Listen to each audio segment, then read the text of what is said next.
In Windsor is currently living since being thrown out of the Windsor estate. The police have arrested Andrew Mountbatten Windsor. It's an extraordinary revelation and development on this story involving the Epstein files and all the allegations that have been swirling around about Andrew over the many years, from Virginia Giuffre, now sadly deceased, and since then, and certainly what's been contained in the Epstein files as released in the last few weeks. But the police have arrived at Sandringham Estate this morning, where Andrew has made his new home. It's his 66th birthday today.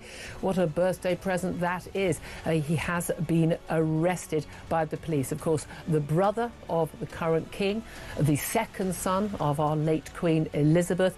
This is an extraordinary development. Those of us who've been talking an awful lot about establishment cover-ups and lack of, should we say, interest by the police in what are very, very serious allegations against Andrew. Perhaps pleased that that pressure has finally been put on the police, and they have done the job of actually looking into these issues seriously. Must bear in mind, of course, that the Prince has not been charged with any crime at this point, and he has always denied any wrongdoing in relation to any of the allegations about him. We'll give you more on that. We'll talk to you about that throughout the show, but I'm just being told that the arrest has been on suspicion of misconduct in public office. This, of course, relates to those Epstein file allegations and the documents that, if they are true, would suggest that he had, it is alleged, passed on basically what was confidential government information when he was the UK trade envoy for this country for 10 years to Jeffrey Epstein for Jeffrey Epstein's financial gain.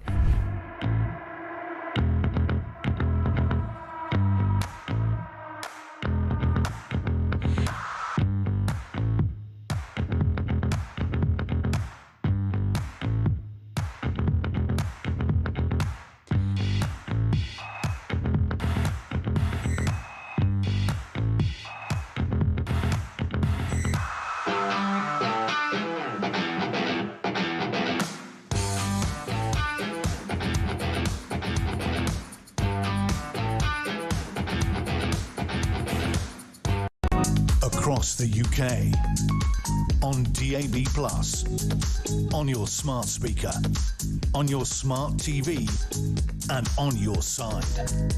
This is Talk.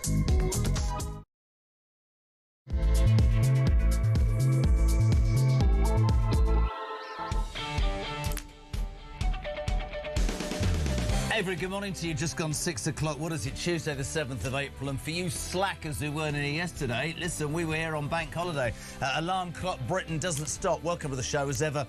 Your views on the news of the day. Loads coming up. Loads of amazing guests today. But the race is on, not to reach the moon. The race is on to say who can make the first call this morning. Get the old, get those voice notes into Christian. 0344 499 1000. Text to 87222. There is so much in the news. But can I start by saying it's going to be the warmest day of the year. The warmest. Peter Blexley is with me. Let's cut to the most important story. It's going to be 24 degrees. I'm going to have to deal with Damien G-Spot in shorts. HR will be in charge soon. Get a hat on and get the sun cream out. Glory, glory days, eh? You're not one of them old buggers who sits at the seaside with your trousers rolled up to your knees and a sun hat on, aren't you? Aren't you out there in your Speedos, Blexley? Knotted handkerchief works for me every day. That's what we love. So wherever you are, by the way, this morning, great sunset over London this morning. Or is it sunrise? Got that wrong. Yes, sun... what's it like with you? Let us know. Where are you in the United Kingdom? The weather's amazing. Can I also, Pete, can I start before we get into the day's news? Because I've just had a massive sort of discussion with Gabby from our sister station TalkSport, Gabby Abonhor, some footballer he was. And he and I are the only two people in this building. Artemis, round the moon, lovely, billions. Is it me? I think there's other things we could spend our money on. People think that's sacrilege when I say that. Oh, hold on. Sorry, he's in his deck We've chair. done it all before. Yes. Right, Neil Armstrong, Buzz Aldrin, Michael Collins. Well, you remembered the third one. Of course. Yeah.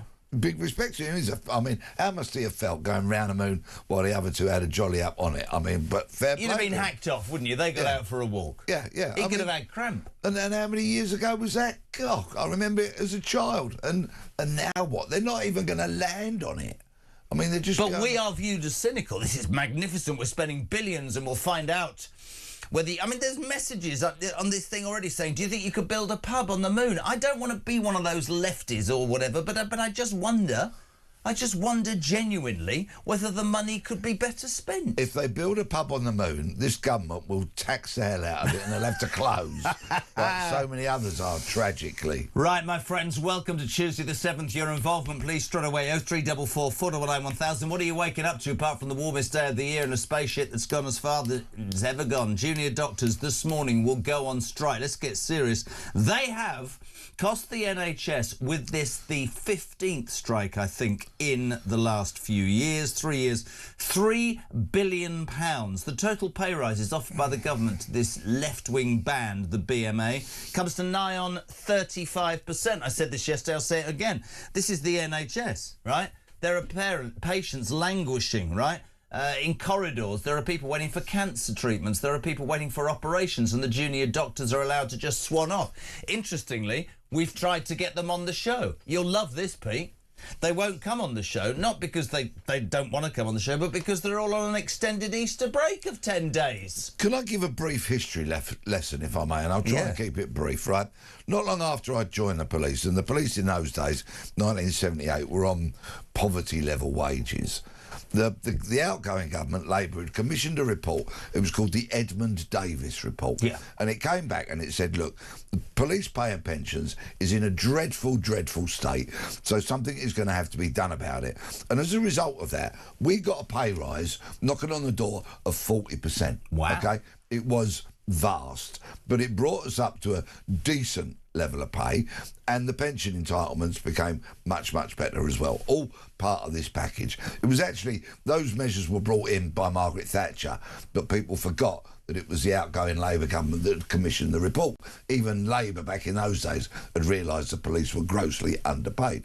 So we benefited that for a long, long time. And of course, part of the ongoing deal was you cannot strike. Yep. The doctors have had pay rises almost of an equivalence to what policing had. 35%.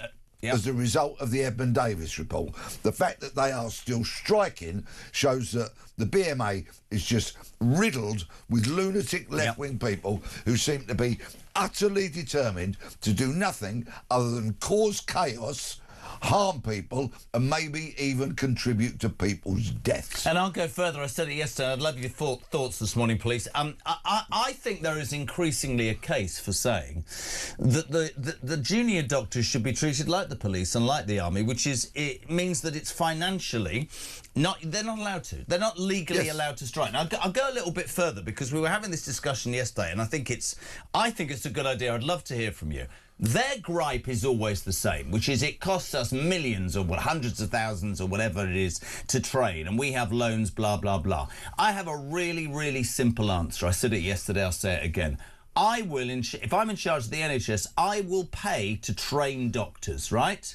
In return, you have a structured pay limit, and you have to commit with a contract to working for the NHS for 10 years to pay back for the money that I've invested. You're not going to use my training facility and then disappear off to the private sector.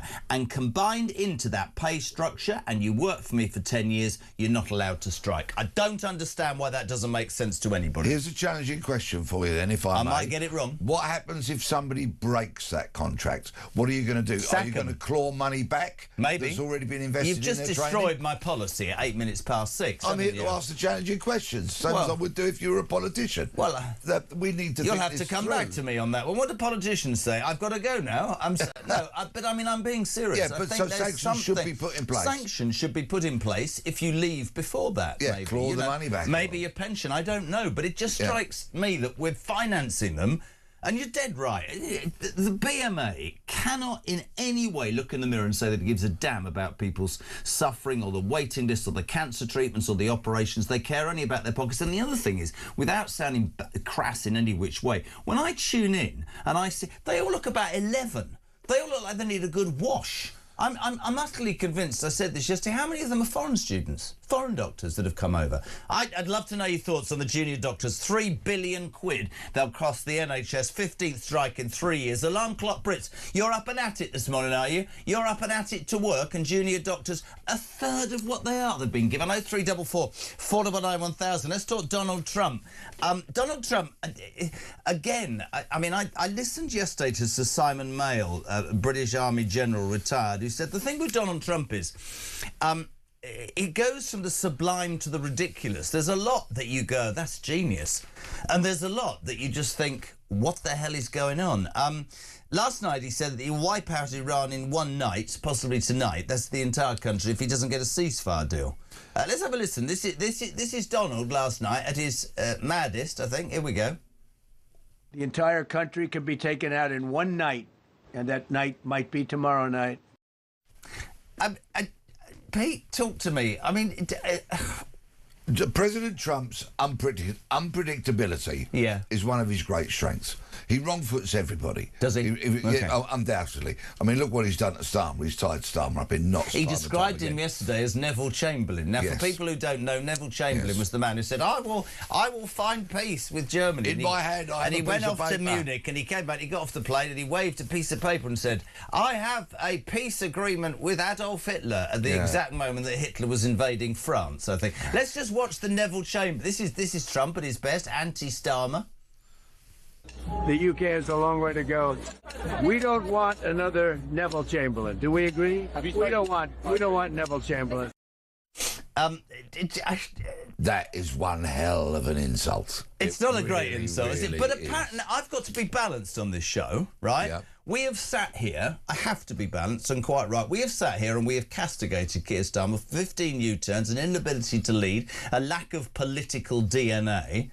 But he called it absolutely right about not going in initially. He called it wrong with the bases, but he called it absolutely right. And I'm quite interested into people's opinions on how he's deflected the criticism from Trump and doesn't seem to give a damn. I have no respect for Keir Starmer, but it's interesting because 70% of this country now think we shouldn't have got involved, Pete. And that 70% are wrong, in my opinion. Do you think so? Yeah, absolutely. Look, the world is an incredibly dangerous place. I'm sure we're all aware of that.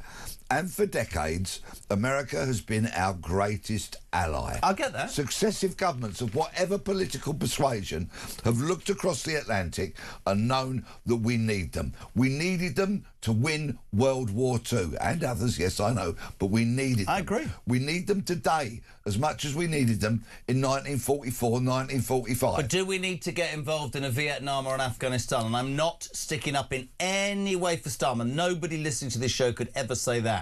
Iran must never be allowed to have a nuclear weapon capability. I agree, but 36 days in, what's actually been achieved when the mad mullahs... And listen, you've heard me on this show when people go, oh, we shouldn't be supporting America. Well, try saying that to the parents of the Manchester bombing victims, the Manchester Arena. I get that. Yeah. They've been financing proxy groups for years. What I'm saying is, has 5 weeks of bombing from the skies generated regime change? No. Have the people risen up? No.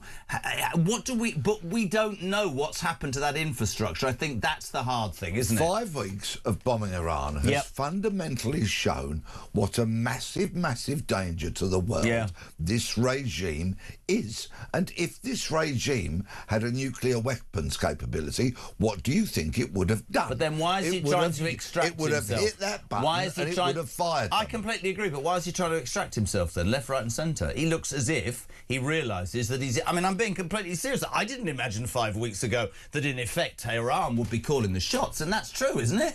I think he may... Well, we'll wait. Or maybe we don't know what's going on. Let's see what he does this evening. Because you are right. There's always, with Trump, at the last minute or something that makes you think, oh, right, yeah, he planned that. There's another day, another statement, maybe another attack, another wave of bombing. We simply don't know. But it is absolutely core and fundamental to the safety of the entire planet Earth that Iran never has a nuclear weapons capability. And I'd be perfectly happy if Trump says, right, OK, we pause the bombing, and he comes back in a month's time and bombs them again. after they've started repairing their nuclear weapons, uranium enrichment facilities, for example, and then give it a month and then go back and bomb them again. There you go, 6:15. Peter Blexley, former detective with the Metropolitan Police, is in the man in the middle of a world tour. 24 degrees today. Somebody's already said, problem with warm weather is, Jez, there'll be more yobs on the street. We'll talk about that in a minute. Morning, Carl. Morning, Jezza. Great to see you on this lovely Tuesday morning. It's Carl, part of Alarm Clock Britain, out in the van with his little boy. He's at school holidays. He's got an important message for the nation. Keir Starmer's a Sorry? That's extraordinary, Pete. Give that man a medal. Taking his boy out to work with him. Yeah, Hey? not for the sun. Can I just do something? I've got to play this of Keir. Have you got the video and the shoplifting video? Have you got it? It's utterly right. I apologise if you are not watching this on YouTube, and I will do my best to just lay the foundation so that when you get home later you get a chance, watch it. Yesterday there was this astonishingly appalling story. Walter Smith, 54, he's worked 15 years for Waitrose in Clapham Junction. Bear in mind that's where the yob brawl happened the other day. He decided, after watching for months people nicking stuff, Pete, from his supermarket, he decided to confront two youths who were nicking expensive Easter eggs. They fled, and he, who tried to grab them, was sacked by Waitrose because their official policy is, we don't like to get involved, it's not fair. Now, he's been fired. There's been an absolute national outcry. Even the Tory party have called for him to be reinstated. Other supermarkets are getting involved. He's going to become, honestly, quite rightly, he's going to become a complete hero. There's an organisation called the Crooken Gazette, which is down in Somerset, and they do some amazing videos. So if you can't watch it now, I'll do my best. But basically, you've got Starmer and Zach Polanski nicking Easter eggs, right? You've got Kemi Badenoch, who's the store manager who goes to sort it out. Strong arms Polanski, at which point Ed Davey arrives and says, we don't do that. It's absolutely brilliant. 6:15 on Tuesday morning. Watch this from the Crooken Gazette. Cool, blimey. That's a big one.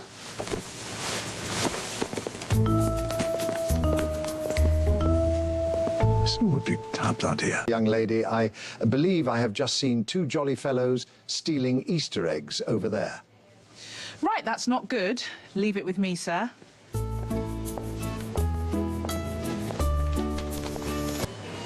You there, stop! You got to stop! You stop! Stop! Stop! Ms. Badenoch, you cannot stop shoplifters. Waitrose does not approve of such actions. You're fired. But it's my job. We don't care. Shoplifters are right. Sorry about that, lads. Our member of staff was wrong trying to stop you. Oh, God. And then it finishes with Davey and Starmer and Polanski filling their mouths with But that's brilliant work. But it's true, isn't it, Pete? But this story comes on the back of that bus driver who tackled a robber and took back the necklace that he'd stolen and then dragged the robber back, expecting him to be arrested. And that bus driver got sacked. People that are doing the right thing these days are getting sacked. It's woven in to the DNA of all right-minded people when we are kids that there is right and there is wrong. Yeah. And wrong is not acceptable. And on this very subject, there's an article today on page 21 of the iPaper. Oh, right, you've got it, I haven't, and it talks about the lawlessness on our streets. Mob rule. And there's a quote here that I actually think applies to Alarm Clock Britain very, very accurately. And the quote is, the sense is growing that those who do the right thing are treated like idiots and penalised. Well, it's I'm sad to have to say, I think there is so much truth and I in hate, that statement. And I hate this sounds awful, but you know those people who just turn a blind eye and look at accidents on the motorway and just walk on. We're now saying that a man who saw people stealing and tried to do the right thing is fired by his woke... I think this will reverberate on Waitrose massively, massively. Already online, there's massive response saying, why on earth would I shop there? Walter Smith, listen, he's going to be just fine. I know he is, but it's appalling, right? What sort of message does it send out? 3 weeks ago, I'm walking up to the curry house at the top of our road. They make you walk for it now. I thought being a superstar, you get it delivered, don't you? I have to get my steps in at my age. Oh. So I'm walking up there, and as I approach the curry house, I was last to leave the house, locking up and putting the alarm on and all that kind of stuff. So everyone else has gone in front of me.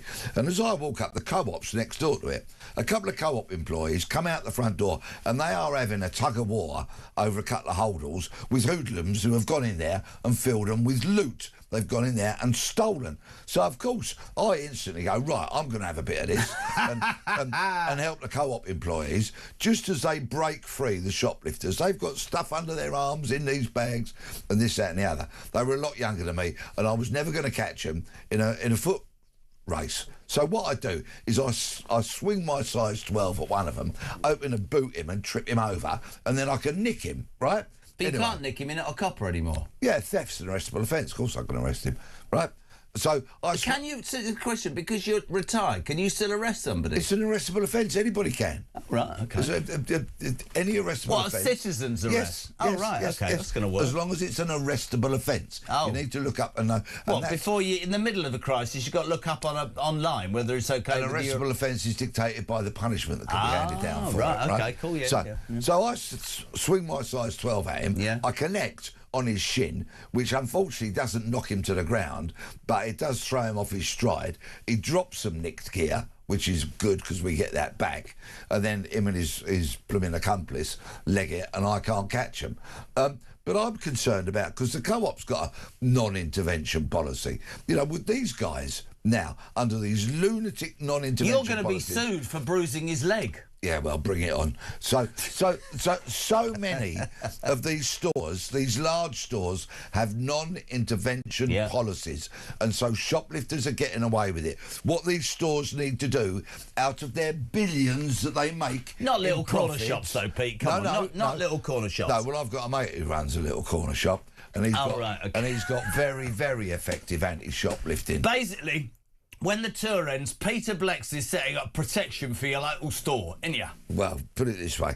My mate, who has a small chain of stores, deals with shoplifters very, very effectively. They do not return. Anyway, moving on. Yes. These non-intervention policies, what these stores have got to do is properly hire and train security staff. Yeah, completely. Train them in self-defence, train them in restraint techniques, train them in all that kind of stuff. But we live in a world now, certainly in the country, where it's apologist. And the truth of the matter is, I've said it every single morning, we favour the propagator of violence or crime against the victim, and it's absolutely ridiculous. I'd love to know what you think about that, by the way. 0344 499 1000. Morning, Pete. Good morning, Jezza. As you know, I've always said about doctors should be golden handcuffed to the NHS, the same as dentists. They have to give back 10 years before they can leave the NHS. If they don't, then they have to pay back what it's cost the state, the country, the government to train these people, and pay it back double. You as a doctor, you're supposed to follow your Hippocratic oath, aren't you? Do no harm. Well, that doesn't really work then, does it?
crown is facing its gravest test in decades, and the royalty from Talk is your front row seat. With royal reputations under pressure and probing questions about public trust, we unpack every twist and revelation with the biggest names in the business. From the throne room at Buckingham Palace to a mansion in Montecito, we follow every royal ripple. Never miss a moment of The Crown in Crisis. Subscribe to The Royalty from Talk on the app or wherever you get your podcasts.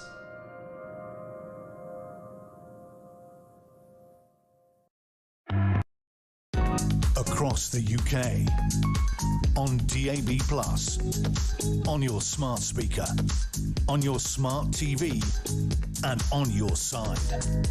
This is Talk. Welcome back, 6:26. Peter Blexley, former Met Police detective and stage star, is with us doing the papers. How are you, dear boy? I'm very well, thank you. You know this yob rule that seemed to start in Clapham Junction? They reckon with the warm weather that's coming, that could happen even more. It's extraordinary. Damien, Christian just said something during the ad break, right? When you go to a nightclub in town, and he's dead right, he was talking about shoplifting and all that, they have bouncers and they manhandle drunks, they manhandle people who behave disrespectfully. So why don't shops have bouncers outside now? And I'm being serious. What's the difference? Well, shops used to have plainclothes store detectives. Yeah, but they always look about... This is the other thing I want to say to you. And I'm not being disrespectful to the security industry, because God knows, good big... I mean, I spent 15 years hiding behind two big blokes. Yeah. But you do see security guards in places who look like even the jacket's too heavy for them, as if you could blow them over. I know some people that work within the private security sector. Yes, mate. And have been plain clothes store detectives. Okay. And you would not want to be nicked by them, trust me. Very, very capable people. Small and speedy.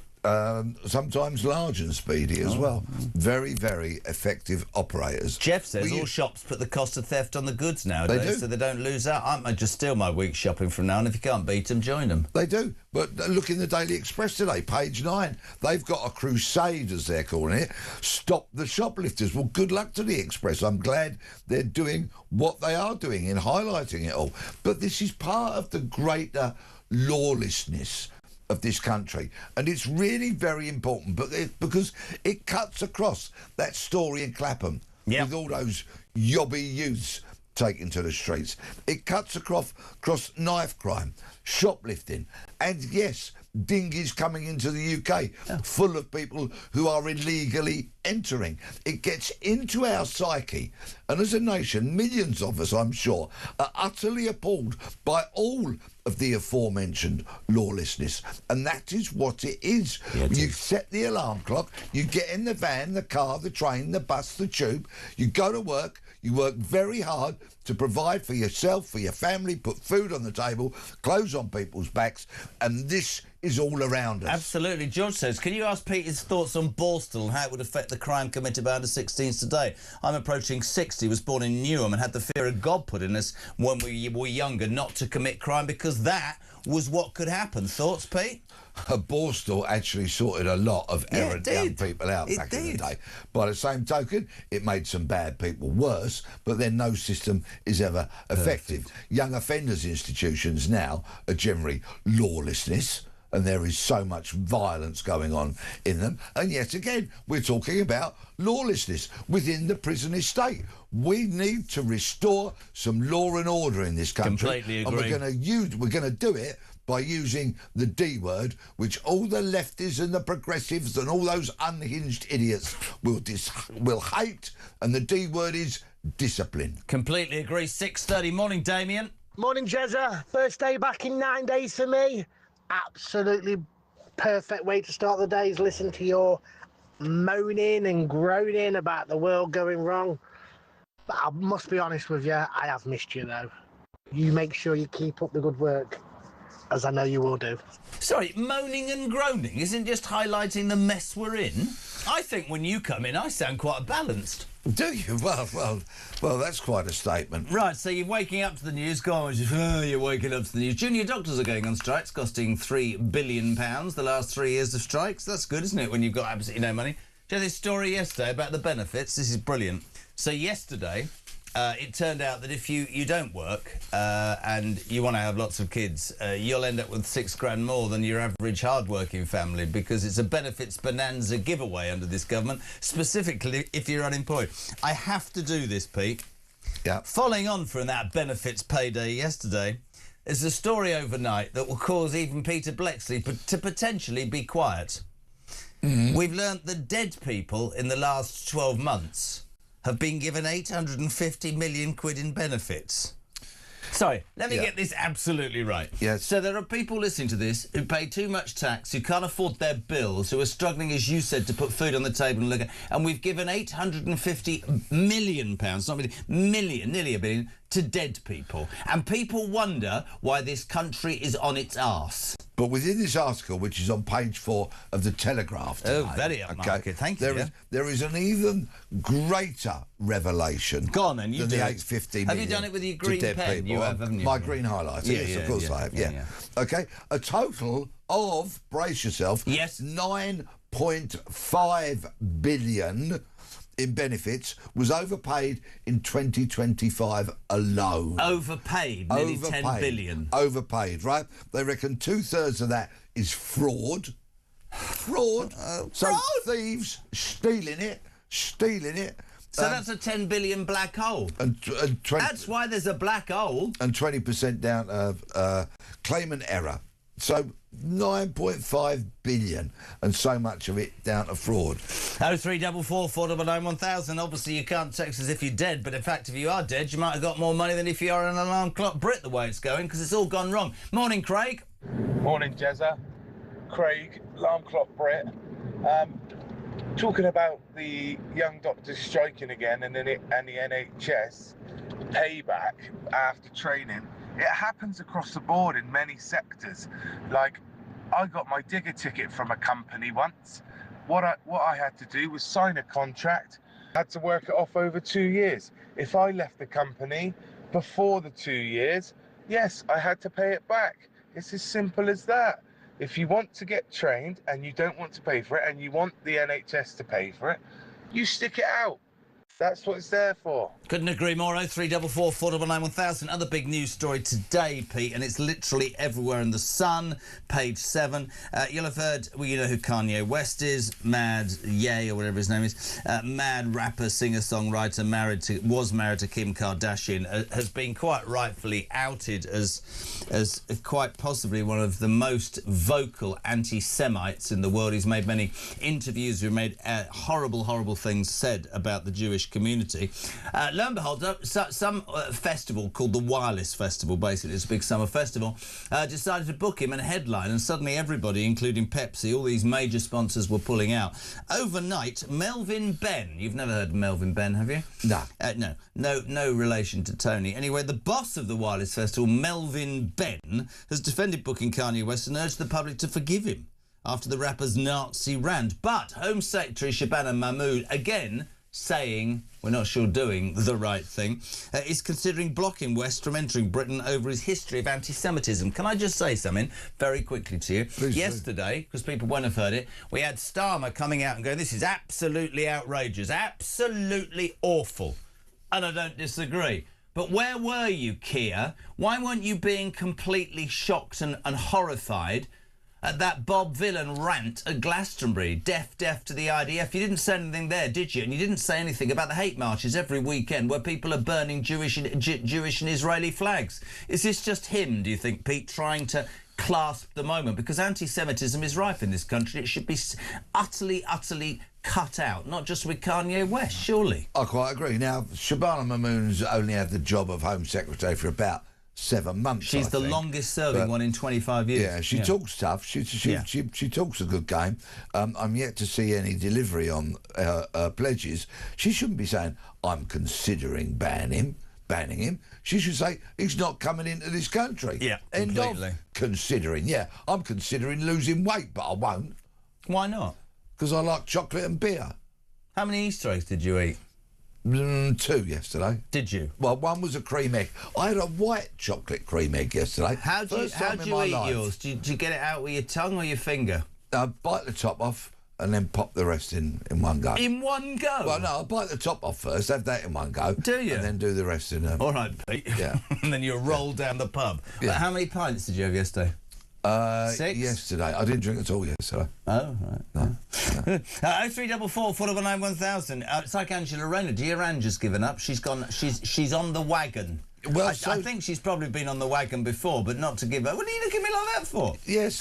Jump wagon. So this article on page 12 of the Mail says. Now it's quite interesting. She wants to clear up her image. She doesn't want to be seen sitting in a blow up dinghy with a fag in her mouth and a bottle of Lambrusco. Well, let's face it. If she did drink to excess, it would account for some of her policy decisions. And also, I think if you were going out with her, you'd need to drink to excess to make sure that you thought it was all right. Well, there's a rumour here that she used to have her signature party cocktail was called Venom, right? Oh. It was a bottle of vodka, a bottle of Southern Comfort, 10 bottles of blue WKD, Wicked. and a litre of pure orange juice. That's quite some cocktail. But doesn't she fascinate you? It's not just me. Does she not fascinate you as a woman? Not particularly, no.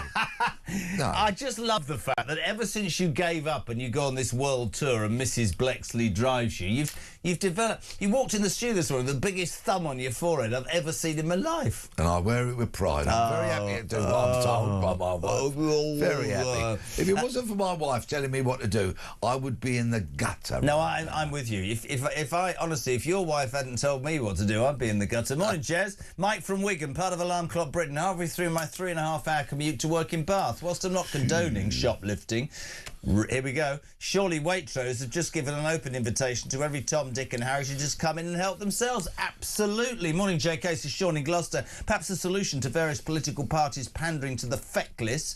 We should only allow taxpayers and pensioners to vote. He wants to take the vote away from the long-term unemployed. Cheers, the doctors are on one-year contracts, so they can't work for the NHS for 10 years. They would love to. Secondly, over 50% of doctors are not members of the BMA, and those non-members are not striking. Finally, the training doctors get is as part of their role like any other job out there. Specialist training posts are like rocking horse rubbish, and if you get one, you're out the job in 3 years.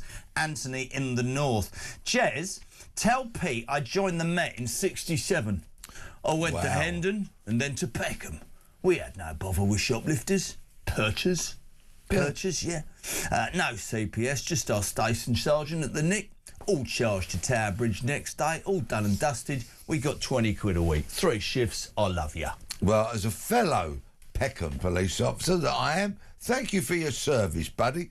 We had some good times at Peckham. Did you? Yeah. Very good times. Anything you'd like to admit to now in hindsight? Yeah. Did you arrest anybody unfairly? Were you gratuitously violent or maybe rude? I arrested thousands, well, not thousands, but many people. Did you like it? In my 4 years. Did you ever get injured doing it? And I absolutely loved it. In my policing career, look, I've still got the scar in my neck where I've been stabbed. I've been held hostage. I lived in a witness protection programme. I stared down firearms on more occasions than I care to remember. So, yeah, it was a bit Did you get frightened ever? Because, I mean, you get scared if you don't get a cup of tea in here. I mean, did you get frightened? Is it all front? You use the adrenaline, you channel it, and then you focus, and then you do the job in front of you. Morning, JK. He's looking very hard tonight. So it's like having your very own Jack Reacher here, isn't it? The man who sliced 12 knocked a shoplifter out the other day. Hurt his tried. Shit. Oh, he's coughed now. He's sort of running. Morning, JK. Phil in Coventry. Well, we're now paying out more benefits than we take in income tax. Madness. Oh, well, let's tax us working people more and let's hammer the pensioners. This is yesterday, by the way.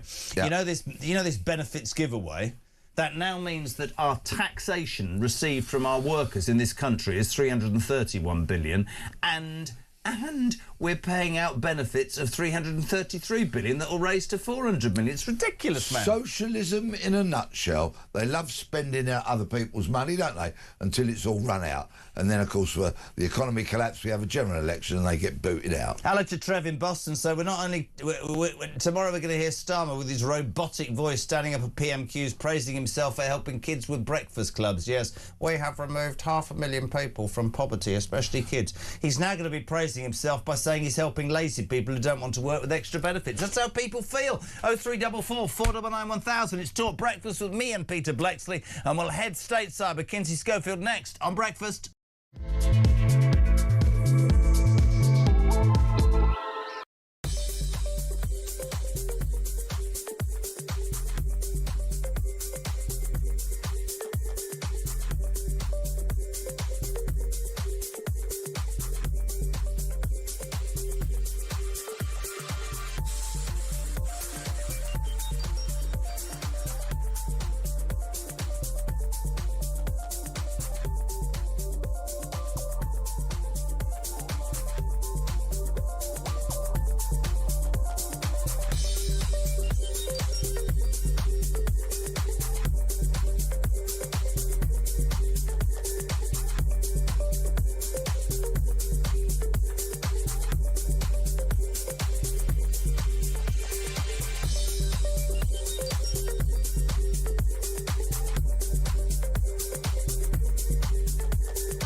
across the UK.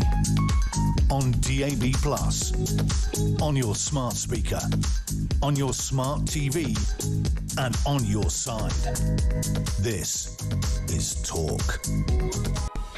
Welcome back, 18 minutes to 7 o'clock. Welcome to Breakfast on Talk. It's the home of common sense and the home, of course, of the alarm clock Britain. It's Tuesday, the 7th of April, post-Easter, and you're waking up to the news that, well, you won't get to see a doctor today because they've gone on strike for the 15th time in 3 years, and it's costing us, the NHS, well, the taxpayer, £3 billion.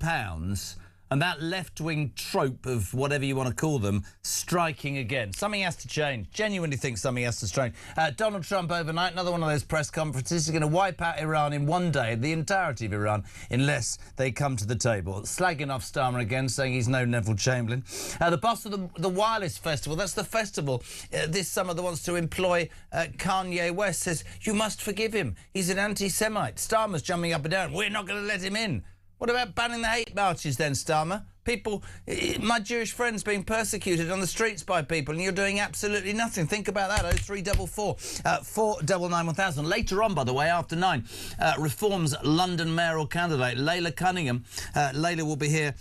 We haven't done brilliantly with the creative. We've done Ring Rob, and we're going to call it Call Cunningham, Pete. It's not yeah. Are you impressed by that? If you pay me, I'll come up with some better titles. Why is it always about money with you ex-coppers? It's not always about money. Sometimes I do things for free. Backhanders you've taken in your career impeccable. It's an absolute outrage. The voluntary work I've done over the years, if only you knew. Morning, Debbie. Hi, Jezza. It's Debbie from Bedford. Spoke to you last week when he was talking about people and Pip. What a pretty crap time I have. It's not a lot I can do due to pain. But I'm asking for a favour. Is there any way I can buy or get one of your mugs so I can sit and drink my coffee watching your show every morning, which that's all I spend my time doing, watching Talk TV. Love the show. I'd really, really love one of your mugs. Right, now, I'm probably going to get into trouble, right? But absolutely, because I'm going to say yes to her, and the next thing is people are going to want mugs. Well, I'll say this to the management. It makes perfect sense. Debbie, phone Christian back, get your details, we'll send you a mug. Do you want a mug, Peter Blexley? I'll tell you what I want, oh, OK? I've got a pay rise, here we go. No, Debbie, struggling, life on PIP, disability, good girl, can't live her life like she'd like to.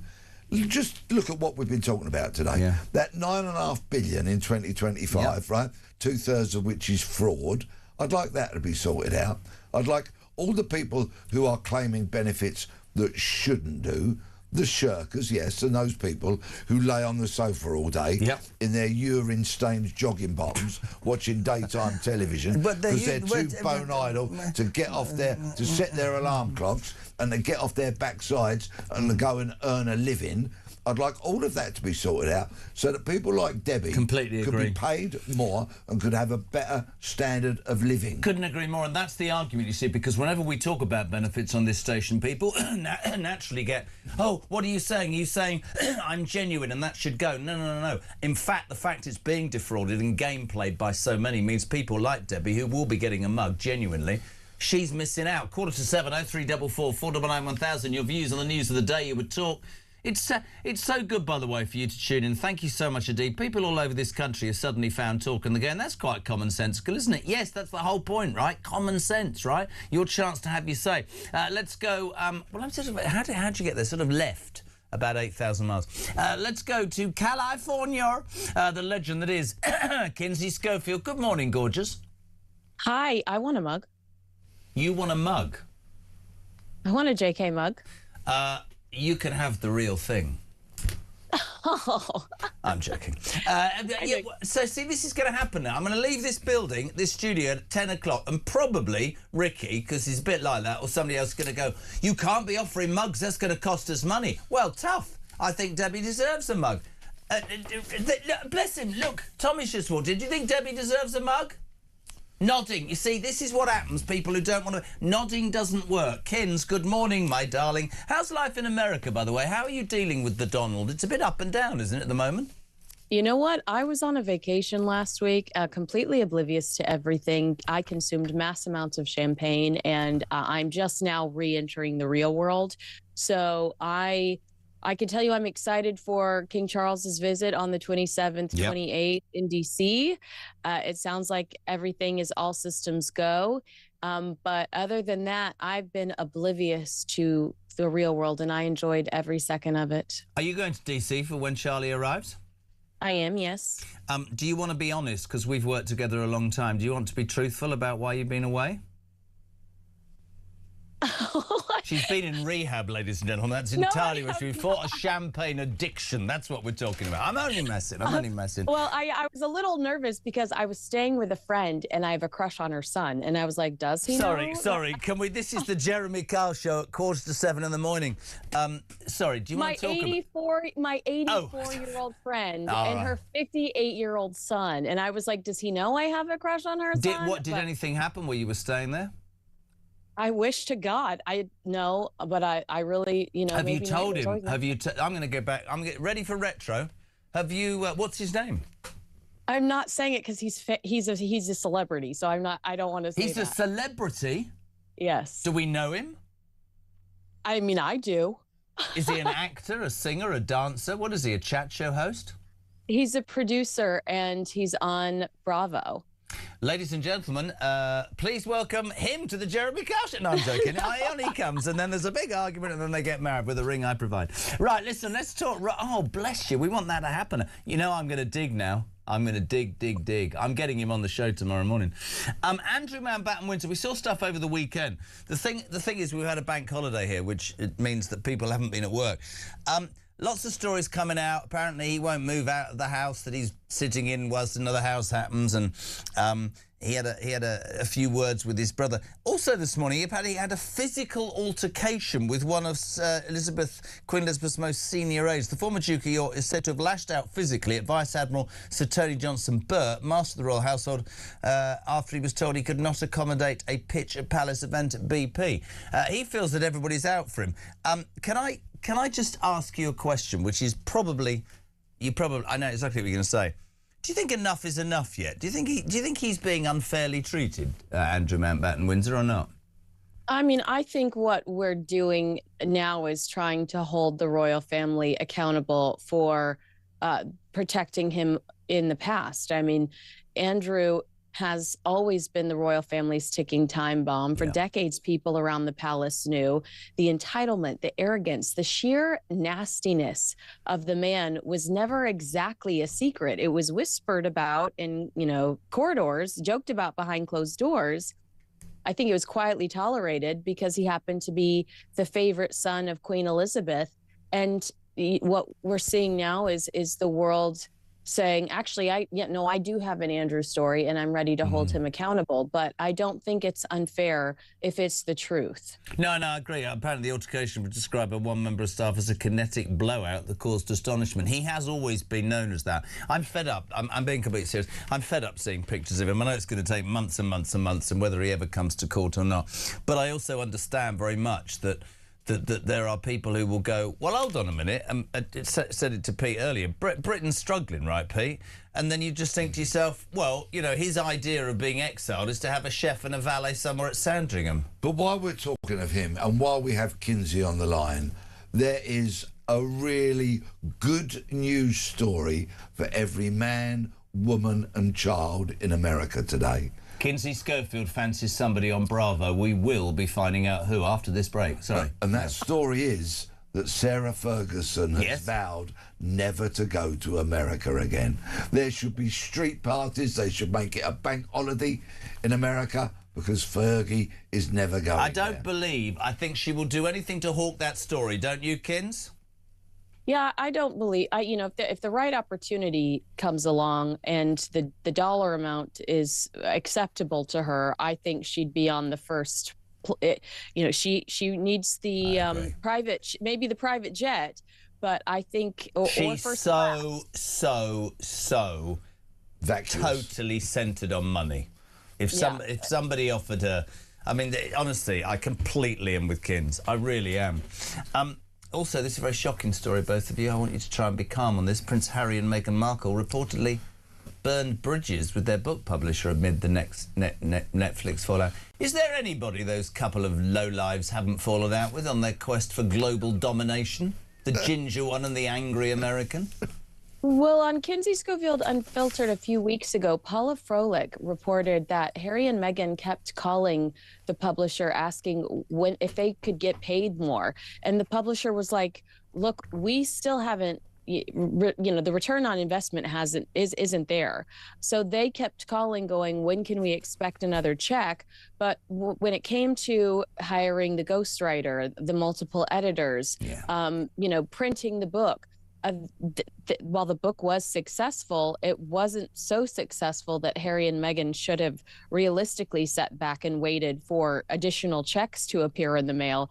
And the publisher was exhausted by the entitlement and the ridiculousness. Entitlement, such a word that transcends those two and also Andrew, isn't it? Kins, I want you to be honest with me. Yeah. We have a good relationship because I've worked with people, I've had a bit of fun with them on the air, and then afterwards they go, do you want to face, for the first time in a long time, Jeremy Kyle? Well, that's not a lie detector, but I've got 3 names from Bravo. Do you want to, I want to find out if they're your crush. Okay. Is it Alex Baskin? No. Is it Patrick McDonald? No. Is it Bill Langworthy? Thank God, no. I did none of those. Oh, God! I can't control myself on the show this morning. We need more. She's got a crush on the 58-year-old son of a friend who's 84. When you said it, we thought the guy would be about 20 and we were in real trouble. I know. That's why I clarified. I did Is clarify. it Michael Beck? No. I mean, honestly, anybody that looks at my Instagram is going to know who it is. So it's not that big of a secret. But he does. I mean, I told him. I said, I'm going to marry you one day. He laughed. I said to his mom, do you think he knows I'm going to marry him one day? And she said, definitely not. Do you think you're getting a bit of reputation for this? Because you've said that about me as well. And I think there's a slight I've never said that because I love your wife. I know you do. I love your wife. So do I. Absolutely. Bless you. I love you dearly. We just love having you on. Thank you. The royal household, there's another book out, by the way. Is it Robert Hardman? I was reading some of the extracts about the Queen. Really sad, just like at the end of her life and when the Prime Minister's, and how much effort, and even at the last moment she was constantly telling them what she expected, and you know, a lot has been said recently about the Duke of York, and as you said at the beginning of this, whether the family are dragged in, but I can't help remember hearing a woman who I thought was utterly, utterly amazing. We're going to get a lot of those new books. Hugo Vickers, Robert Hardman, Victoria Arbiter, a lot of really beautiful new Queen Elizabeth books to look forward to. Is it Andy Cohen? No, definitely not. Why is that? Not because Andy Cohen is a happily married homosexual. Oh, right, just thought I'd check. Kinsey Schofield, love you. Is it Jeremy Kyle? No, right, love you very much indeed. Always JK. I want to know. Send me it privately. Love you. Kinsey Schofield, Peter Blexley. I'd love to have more time with you, but I haven't got any more than about a minute. What's the most important thing about today, my friend? Well, there's something. If we rewind to the top of this hour, you had a voice note from one of the wonderful audience who said the better weather might bring yobs onto the street once again. Well, I'm afraid to leave everybody on a rather gloomy but probably realistic note. Not only will it be yobs on the street, it'll be dinghies in the channel. When is this lamentable government going to do anything about it? Where's the tour next? Starts again on Thursday. Where is it? Shrewsbury, Thursday and Friday, both sold out. Somewhere in Wales on Saturday, Blackwood, I think it is, and then Bristol on Sunday. He's a legend. We thank him so much. Go and see him on tour. The Makings of a Murderer. The amazing Peter Blexley. News at 7 is next on Talk.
Good morning to you. This is Talk the Home of Common Sense with me, Julia Hartley-Brewer. Just breaking news in the last couple of moments. Extraordinary news. Not just that the police have arrived at the Sandringham estate where Prince Andrew, as was now Andrew Mountbatten Windsor, is currently living since being thrown out of the Windsor estate. The police have arrested Andrew Mountbatten Windsor. It's an extraordinary revelation. And certainly what's been contained in the Epstein files was released in the last few weeks. It's his 66th birthday today. What a birthday present that is.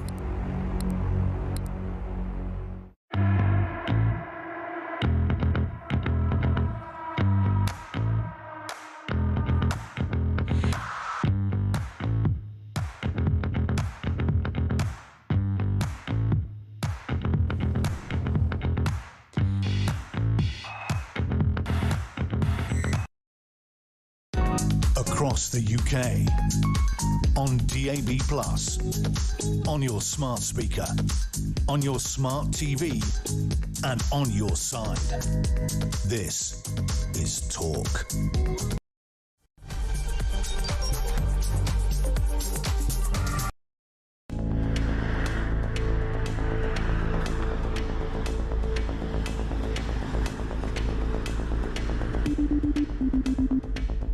Fancy returning to the front line as Foreign Secretary? I am going to return.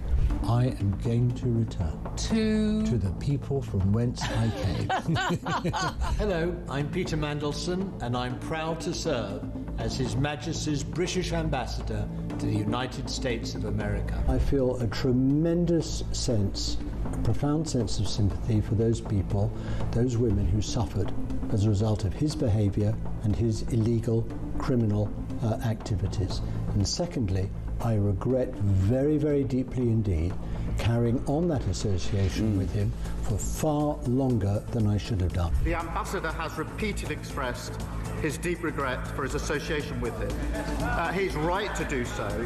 I have confidence in him, and he's playing an important role in the UK-US relationship. Mandy's out 4 decades and 3 scandals, or 3 that we know about. Guess what? Number 10 knew all about it. They knew that he lived in Jeffrey Epstein's flat. Mandelson resigned from the Labour Party late last night over the allegation of the $75,000 set of payments to him from Epstein while he was business secretary, $10,000 to his now husband, a photo of him in his pants. This isn't just bad form. There are strong arguments here for him to be facing investigation over misconduct in public office. I knew of his association with Epstein, but had I known then what I know now, I'd have never appointed him.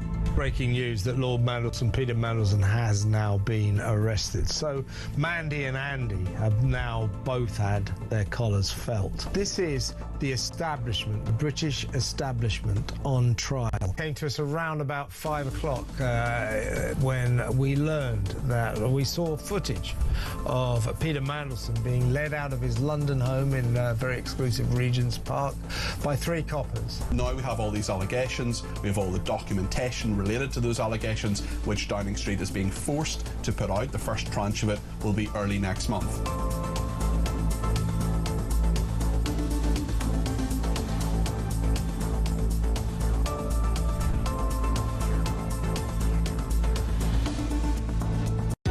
Across the UK, on DAB+, on your smart speaker, on your smart TV, and on your side. This is Talk.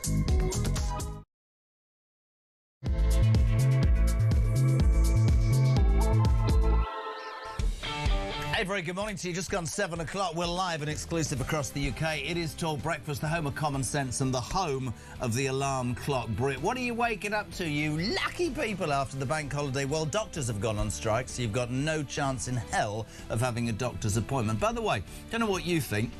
15th strike in 3 years, and it's cost the NHS £3 billion, right? The BMA undoubtedly has a political agenda. Most of them that I see in the queues need a wash. I am at the point where I think that there should be some sort of rule that says that they should be treated the same as the army and the police and shouldn't be able to strike. Let's talk about the people that have missed their cancer treatments and their operations. Let's talk about the people that will die. Let's talk about the fact that these doctors are trained by the NHS and then disappear off to the private sector. Let's talk about changing the way we treat them because they're holding us to ransom. 0344 499 1000. You're still waking up to the news that the boss of the Wireless Festival, never heard of him, Melvin Ben, he apparently has asked us all to forgive Kanye West's anti-Semitic vile slurs because he's headlining his gig, and despite the fact that every sponsor's now, including Pepsi's, pulled out and ticket sales have gone down the toilet, he says, and I quote, "We need to forgive him." No, not for me. Shabana Mahmood is considering blocking Ye. How's it, Ye, from coming into this country, although one wonders whether with her it's just words. But here's the interesting thing. Yesterday, Starmer up and down, it's outrageous, Kanye West. But as I said earlier, listen, Keir Starmer, you know, your passion in having him thrown out of the country, which I don't disagree about. What about that vile human being that sung deaf to the IDF at Glastonbury? Bob Villan, you didn't do anything about that. What about the hate marches every weekend in this capital city where people burn the Jewish flag and disrespect Jews on a daily basis? You've done absolutely nothing about that. And we've got the Donald, he's at it again. He says that if you don't agree a ceasefire, I'm going to wipe Iran out in one night. In between saying that Starmer is not like Neville Chamberlain, he's worse, and just about as much as possible. Let's start this out before the legend that is Sir Ian Duncan Smith by saying good morning to Sean. Morning, Jeremy. Sean from Grimsby. Been hearing a lot of the weekend about Kanye West not being allowed a visa to come here. I mean, I don't know him personally, don't think he's a particularly nice guy. I know his music's crap. However, you know, we have hate marches against Jews every week. We have ambulances getting set on fire. We have radical imams at mosques spouting off all sorts of nonsense. And yet, for some reason, Kanye West is the problem.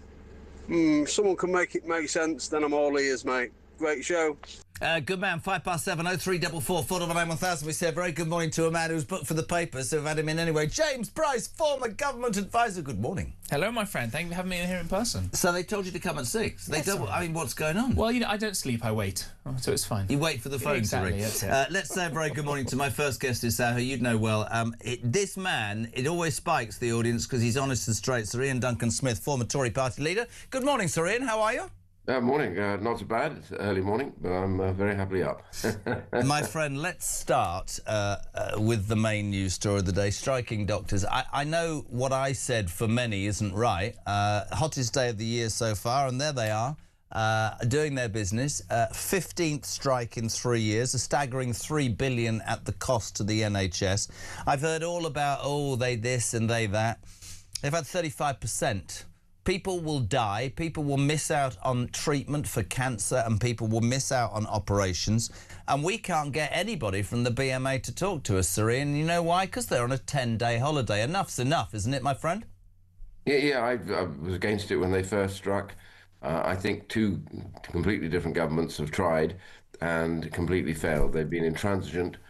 I think that the BMA is in the grip of a very political sort of far-left group who have been determined to have their way. Now, if you compare what they're after to what most people have been having to put up with over the last few years because of the problems over COVID, and then, of course, the Russian attack on Ukraine brought real issues and problems to the UK and to other countries too. And yet it's here that they are striking. I don't see this happening in any other country at the moment, and they're now claiming huge sums of money. The government, of course, the irony of this is the Labour government said, not a problem, Conservatives are useless, they wouldn't be able to do anything about this, we'll settle this as soon as we get in. And what they're finding, actually, is when you deal with an intransigent group who I believe are highly political, it doesn't matter whether you're Conservative or Labour, they are not prepared to be reasonable about any of this. And the result now, which was astonishing, really, because 10, 20 years ago, you would never have heard of this happening. But they're striking, and that people will suffer as a result of it. And I don't think that the public is with them over this at all. I think they think that actually nobody else has had settlements like the one that they've already been promised, so it's time to pack it up. He's absolutely right, isn't he, James Sir Ian? Because the bottom line is, I go further, and I've said this, I don't know what you think, I don't know what Sir Ian thinks. I think there's an argument very soon for, right, we'll pay, this is what I would do, we'll pay for your training, right? But in return for that, right, you are going to sign a contract that says that you will work for the NHS, you won't take my training and cost me money and disappear off to the private sector. You will work for whatever the contract is, 5 or 10 years, and if you leave, we'll claw money back via whatever means we have to. There's a point where people are now saying, should we make it illegal for them to strike? I know people should be able to, but people are dying, JP. Yeah, I think, as so often Tory is right about this, that level of intransigence from these people and the level of how politicised they are. In the dying days of the Conservative government, there was a video put out by some of these guys, and they were the little dweebs, frankly. I don't think they actually did much doctoring, and they said the quiet part out loud, which was, we can take down this Tory government, we can do this, we've got the power, etc., etc. Not only do they look like odd children of the corn in that particular video, but it doesn't exactly seem like their Hippocratic Oath is front and centre of what they seem to care about. I think the problem is that if you don't have either, as you say, a kind of golden handcuffs type system or whatever, you will find Australia and other places continuing with more money to attract these people over. So we have the problem of taxpayers paying to train these guys up, then they leave, and then we have to make up the shortfall. We do that by bringing doctors in from all over the world, and a lot of statistics show that a lot of those doctors that come in cause medical malpractice and negligence at much higher rates, and the BMA stops us from being able to train as many young Brits who want to become doctors from becoming doctors. So the whole system is totally bonkers. He's right, isn't he, Serene? Completely right. Yeah, the whole system, actually, I think is in serious need of change. First of all, young doctors who get qualified can quite soon go off to Australia. Many of them do. I don't blame them for going there. I simply say they go having been trained. And the important thing is that, you know, in the army, when you've been trained, you have a contract as an officer to spend a certain amount of time doing your job before you can depart, as it were, or do anything else. And the reality is that this investment, therefore, is lost. The second thing is absolutely right, completely on this one, is that the problem we've got here is that the doctors themselves are limited as well, because the number of people that can come into the medical profession to train as doctors is limited by the number of spaces they can have in that first year or more when they've now qualified. So in-house doctors, therefore, is very limited by the NHS's ability to be able to bring them in. No other country, I think, works a system like that. No. You've got queues of people who would like to be studying to be doctors, but they can't do it because the places are limited, not by the universities, but they're limited by the fact that the NHS has to have them for that first year as housemans, they used to be called, I think, now junior doctors.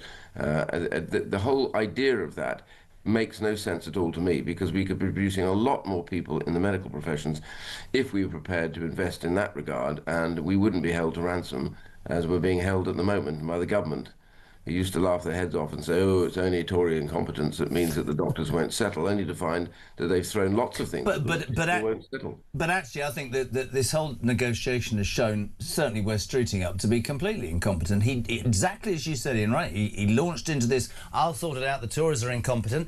He walked in, he did a deal at 28% with absolutely no conditions attached to that deal, so that within, 11 months of getting 28%, try explaining that to Alarm Clock Britain, you're back again. You two might disagree. Greedy and selfish, would that be a good description of the BMA, Sir Ian Duncan-Smith?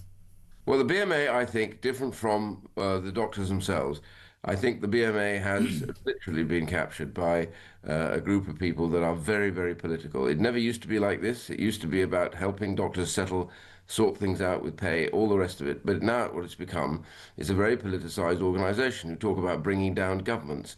I mean, this is absurd, and it could just not have been feasible in the past. So the reality is the BMA itself is made up by a lot of doctors who actually, I suspect, don't really want to have to go on strike, and I think would prefer to sat around the table, continue discussions, rather than bringing, because lots of people who are coming in for their treatment in my constituency and wider are going to be very worried about that. So I'm concerned about those people. Of course, there are things to be settled. Yes, there always are. But the reality is when you're in a position like being a doctor, a medic, a nurse or whatever, I think you do your level best to settle rather than to go out on strike. I mean, I agree, JP, with what Serin's saying, but the ones that you see on television, I agree that the BMA seems to have this left-wing stranglehold, but the ones that you see on the streets who won't come on shows like this and look about 19... I would absolutely call them selfish and greedy. Yeah, 100%. And I think that, again, Syrian is right, that you have a situation now where this group, let's call it what it is a trade union, has been taken over by a highly politicised group. We know what happens when trade unions have that level of power and that kind of ideological fervour. We saw how badly it wrecked the country by the 1970s, and it required a Margaret Thatcher to come in and fix these things. And if you look at the kind of legislation that Labour have got on the books now, that's going to make this stuff much worse. They want to allow trade unions into every company with, what, fewer than 20 people in it? Yep. Can you, or more than 20 people? Can you imagine the kind of damage that will wrought across the whole economy, not just the NHS and not just the areas where the trade unions are powerful? Fundamentally, trade unions are about screwing over the vast majority of the country to the benefit of their own members, and I don't think that's right. If we're all feeling really miserable today, we could, of course, talk about the Kanye West story, which we'll do in a minute, stream. But it says, a great message from Vic Shepherd, who says, if Kanye West gets his visa revoked, I'm guessing he can just come back with the warm weather and the number of dinghies that are now going to be arriving in Great Britain in the next few days. That's going to happen, isn't it? The warmest day of the year. That's the next thing that's going to happen, isn't it, Ian? That'll be that'll be in the news for the next week or so. Without doubt. And I have to say again, a little bit like the doctor's strike, the government came in and said, it's just Conservative incompetence, we'll be able to stop the boats, we're going to smash the gangs. And I said at the time, good luck with that one, because the gangs themselves are driven by the fact that people coming across will pay significant sums of money to get on those boats and risk their lives. Why? Because they know that if they touch the UK with their feet, they will be here and they won't be sent away.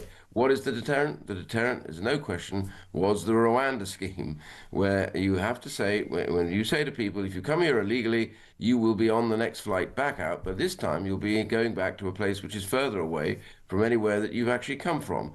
And the reality for that was we saw the reaction when people realized that. Number one, people stopped climbing onto the boats because they were scared about paying money, a lot of money, by the way, they pay to get on those boats, and wasting it because they thought suddenly they'd be sent away. And a load of them went across to Ireland to try and hide away from what they considered to be that deportation. So the government's going to have to think again, re-embrace that scheme, there's no question about it, and say, if you come illegally, you have no right to remain here. If you go through the legal channels, fine. But if you come illegally, you simply will not be allowed to remain. I think I've said it for a long time. I don't know how we do it. I think they need... You said something there that just resonated with me. The minute you touch 1 foot on British soil, every benefit in the world comes your way.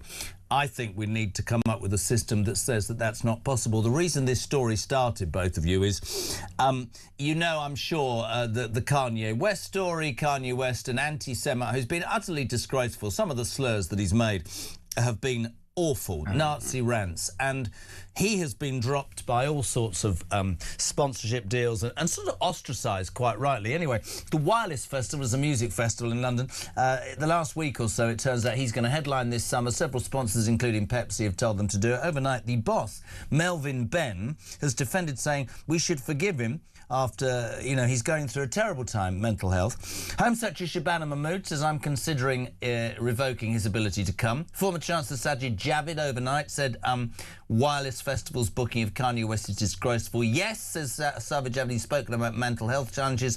That should be met with sympathy, but declaring yourself a Nazi and promoting a song called Heil Hitler should have consequences. All of us, I'm sure, agree. I just want to talk about Starmer. He came out of the traps like you wouldn't believe Saturday. Kanye West shouldn't be allowed in this country. We're going to do everything. But start with you, James. What about that vile Bob Villain at Glastonbury, death to the IDF? What about these hate marches where the Israeli and Jewish flags burnt? Nothing from our Prime Minister at that point. Nothing at all. No, of course not. Why would he want to be consistent about these things? Bob Villain, by the way, is headlining a concert down in Malmesbury. I drove past the other day the poster for it. I think, hang on a minute, that's the same guy who screamed, let's go and kill the Jews, basically. And was left on the BBC streaming service for 5 hours. Absolutely astonishing. Of course, one thing I would say is that with views like that, Kanye or Bob Villain would be very welcome on those dinghies, because I suspect some of the views of people coming over and breaking into the country are probably not that dissimilar when it comes to unenlightened opinions about Jewish people. No consistency, Ian, is there at all, from Starmer on this? Well, they've got the power, so they could do it tomorrow. They could do it now. And they're waiting for others, the sponsors, to back off before they decide whether or not it's a popular move. Government is not always about making popular moves. It's about doing what they believe to be right. And yeah, we all have to accept that we will forgive people, but to get forgiveness, you have to pay something in, and that's called reparations, your personal attempt to do better, to reverse what you've done, to show people that you are absolutely not the same as you were, to oppose those views, and to do everything you can to make life better for the people that you were attacking. Not just apologizing. We can all very glibly apologize and then say, look, I've apologized, I'm sorry, but I'm moving on. Sorry isn't just the whole thing that you should do. You do a lot more than that. You need to show the Jewish people that you didn't mean it, that you'll pay reparations for your personal actions to them as well. That is what deserves, at the end of the day, forgiveness. Forgiveness doesn't come easily. It comes when you earn it. And Would you ban him from the country, Ian? I'd have done it already by now, frankly. I can't see the point in having him here, because all he does is whip up the whole concept of anti-Semitism. And look, I hate to say this, but I have a Jewish sister-in-law, and I've never seen her so upset about being British and living in Britain today. They think they're threatened on every corner. They're not welcome. Lots of people have left. I have to say that this was once a great country that accepted people for who they were, and their beliefs were accepted, and you were tolerant and reasonable to people. You didn't threaten them. You didn't go on marches telling them to get out. I mean, when that last happened, we opposed it back before the Second World War. Now, hate marches are becoming part of what we are, and I'm ashamed of that. So apology doesn't earn it. You earn that apology. You earn the right to be forgiven. He has done none of that. It's too easy for a multi-millionaire to sit there taking his drugs and everything else and then say, well, I'm sorry.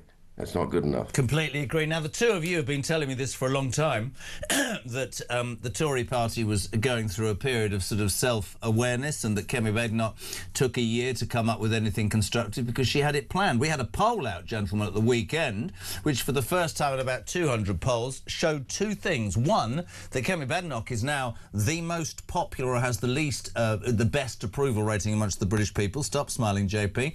And that there are questions over reform. They dropped to 21%. The Tory party now level with them. Let's not talk about the Greens because they'll get upset. I can't have it. Is the Tory party, when you look at that poll, let's start with you, James. Is it on the rise? Is the comeback on? Has she done a sterling job? Well, I think that whatever happens, the kind of survival of the fittest between the two parties of the right has been a really good thing, because reform has forced the Conservatives to reckon with the failures that we had in government, to get a lot more serious and sensible when it comes to immigration, start talking about cultural issues, which Kemi Badenoch has done really well. And at the same time, the Tories have forced reform to get a lot more sensible when it comes to economic policies. And I don't think you can really put much of a fag paper between the two parties on all sorts of issues now, which, if these polls continue bearing out, and you're going to need to have some kind of coalition or agreement or whatever it may be in order to keep these absolute nutcases out at the next election. In some ways, it's the best of all worlds. You've got the energy and the new thoughts of the reform guys, and you've got people like me and Sareen with scars on backs and knowing what it's like inside government, so you don't fall for the same pitfalls. It could be the best thing for Britain. Who knows? Ian, both Nigel Farage and Kemi won't even entertain this, but I just want to put a question to you. You led the Tory party. In 2.5 years, if I mean, because this government, it's going to get worse and worse. You look at the Green Party, it's beyond me that a fifth of the population in this country can support them, and it frightens me, actually. You have the inconsistent Ed Davey. I've got no idea what he stands for, but we know history will say the Liberal Democrats will jump on the back to get some power. Do you not believe that at some point, whatever they say now, to keep, as he describes, the left out, in 2.5 or 3 years, if the polls stay the same, there has to be a discussion, doesn't there? Well, I'll be honest with you, in politics I've given up trying to forecast the future, because invariably you get it wrong, because the British people will make their minds up about what they really want. All I would say right now, rather than speculating about the future, the Conservative Party, in my view, still has some way to go for it to earn back the trust of the people that felt abandoned or deeply disappointed by the nature of what had happened. Now, a lot of it wasn't distinctly directly as a result of what Conservatives had done, because many countries faced exactly the same, but that's not really a good enough excuse. I think the behaviour of the party, you know, this constant changing of leaders and being ridiculous about it's our problem, we don't care what the British people think. That's got to go. The arrogance is gone, but we've got a long way to go. That's my honest view, and I think we will make it, because Kemi has demonstrated, I think, something very important about leadership. She's demonstrated that she knows where she's going, and she will take the Conservative Party in that direction. And the British people like, I think, the direction that she's going. They like her frankness. They like her, you know, assurance. They like the way she's taken on Starmer and completely dismantled him across the dispatch box, because she sounds and looks like somebody who has a journey, and they're on that journey, and they want to take the British people with them. And I think this is an important feature. So to earn the right to even think about that is the critical issue. Mate, it's always an absolute pleasure to have you on. Thank you, as ever. We'll speak to you very soon. Sir Ian Duncan-Smith, former Conservative Party leader, on Talk Breakfast 7:23. We're live across the UK. JP, before we go to an ad break, just a personal opinion. He should have been the Prime Minister of this country. I think he's just incredibly erudite and gets it and speaks from his heart. I think he's one of the few party leaders I can think of who really puts the idea of morality into politics. You think about, if people should go, after he stopped being party leader, he went off and thought, right, how can I actually help make things better? And that's where a lot of the welfare reforms came from. Absolutely. Of seeing people in this country whose life were being ruined, whose potential was being squandered. You just know he's doing it for the right reasons. Exactly right. And then I look up at the really screen and got Wes Streeting on Sky, because he won't come here, and he looks, you know, looks like a man who's been found out. Well, you did plot, didn't you, Wes? 7:25. Morning, Dan. Morning, JK. It's Dan from Kent. Let's get this right. Shoplifting's now moved on. It's now industrial theft. These people will come in, they'll clear entire shelves of all the stock because there's no consequences. Why do we have major problems with knife crime, antisocial behaviour, kids running amok through high streets, and now shoplifting? Because we have a soft police, we have a soft justice system. You get all the security you want in a shop. If the company policy don't allow those people to be apprehended, then these problems will just continue. And it's the consumer, hard-working Brits, alarm clock Britain, that pay the price, higher prices of food, etc., etc. Great show.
Welcome to Down the Local, the show that goes from pub to pub across the country, speaking to the punters about the subjects driving us all nuts at the moment. That Rachel Reeves, Rachel Thieves, Rachel McCounts. I don't really know Meghan Markle. I know Meghan Markle's from Suits, and that's about it. I don't know about anyone else, and I don't know where this is going. I have 0% beard, and I feel Raising the flag, I think, is symptomatic of its desperation. Is public transport good value for money?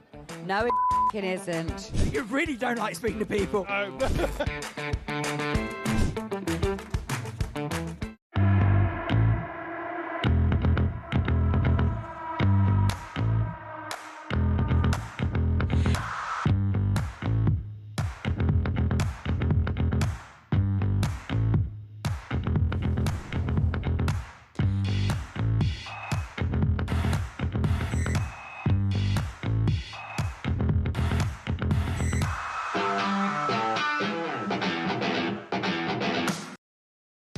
Across the UK, on DAB+, on your smart speaker, on your smart TV, and on your side. This is Talk.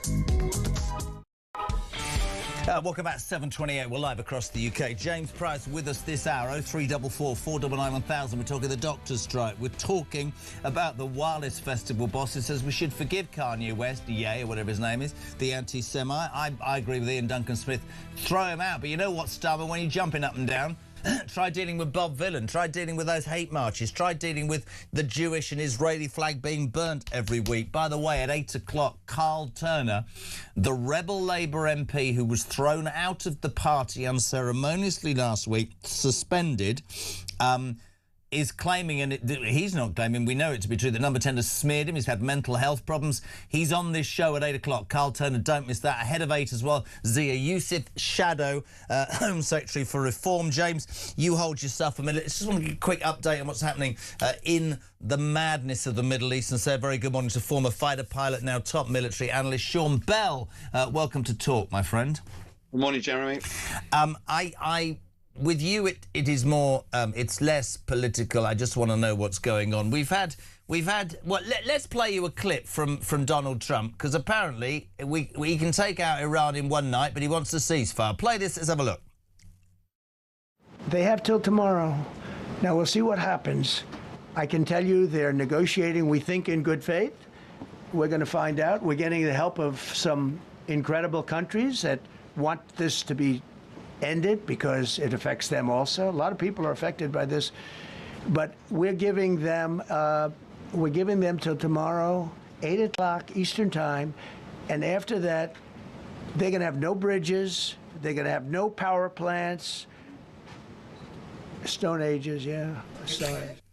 Sean, there will be people like Keith in Sheffield who say to me, so far, despite the bedwetting of the left, Trump has stopped the mad mullahs from getting the nuclear bombs. As far as I'm concerned, we should have gotten involved immediately. There will be other people, lots of newspaper talk about, you know, this is Trump unravelling. Others will say, no, this is part of diplomacy. Others are saying he's got to get the hell out. He's misinterpreted the truth. Where are you at on this militarily, my friend? Yeah, Jeremy, I mean, I think what we're seeing from President Trump is a degree of frustration at the moment. You know, the United States is a military superpower. We understand there's been over 13,000 targets struck. With there have been clearly some high-profile mistakes, but they've decimated the Iranian military.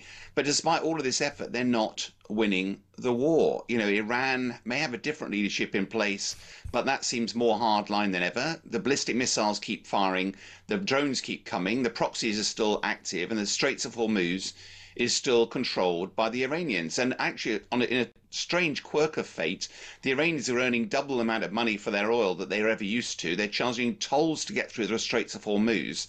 None of this is helping the people. So I think you're seeing from President Trump now this sense that it is unraveling, that his original timeline of 4 to 6 weeks will all be over. Well, we're approaching the end of the 6th week, and it seems more intransigent than ever.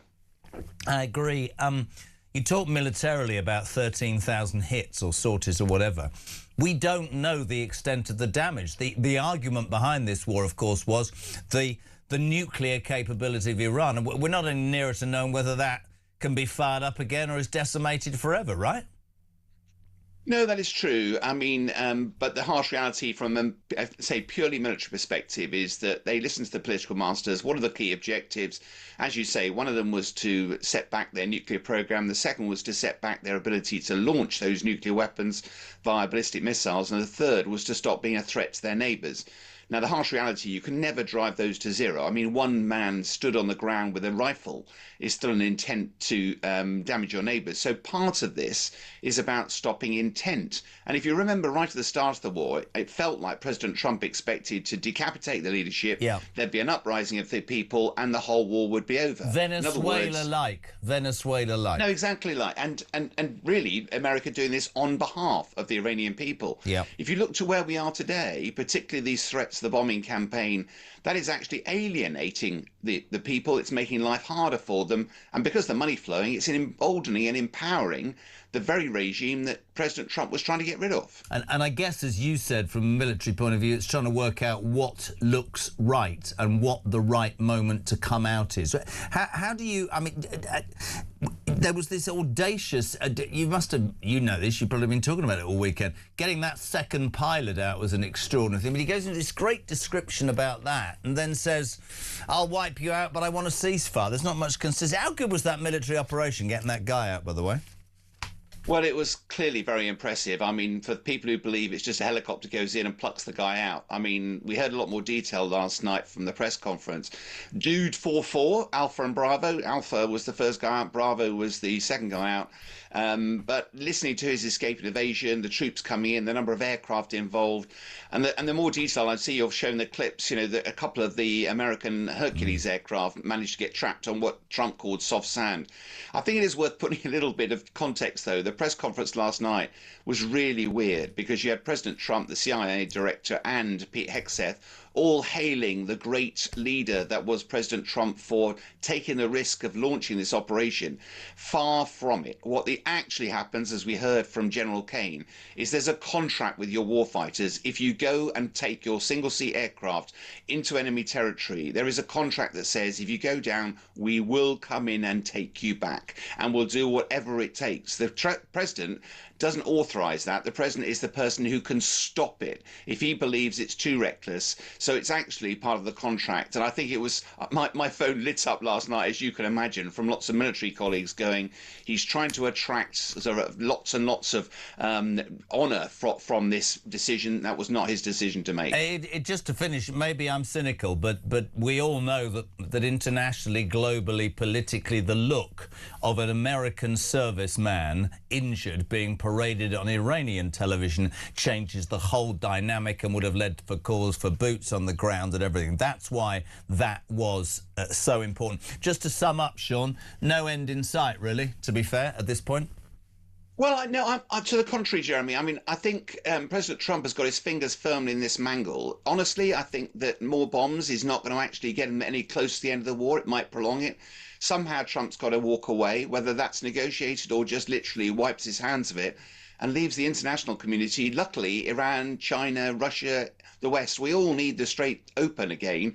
And I think, therefore, there is a solution, but it won't happen with more bombing. Sean, thank you so much indeed. Sean Bell, military analyst. What is it, 25-8? You were shaking your head a little bit, James Price, during Sean.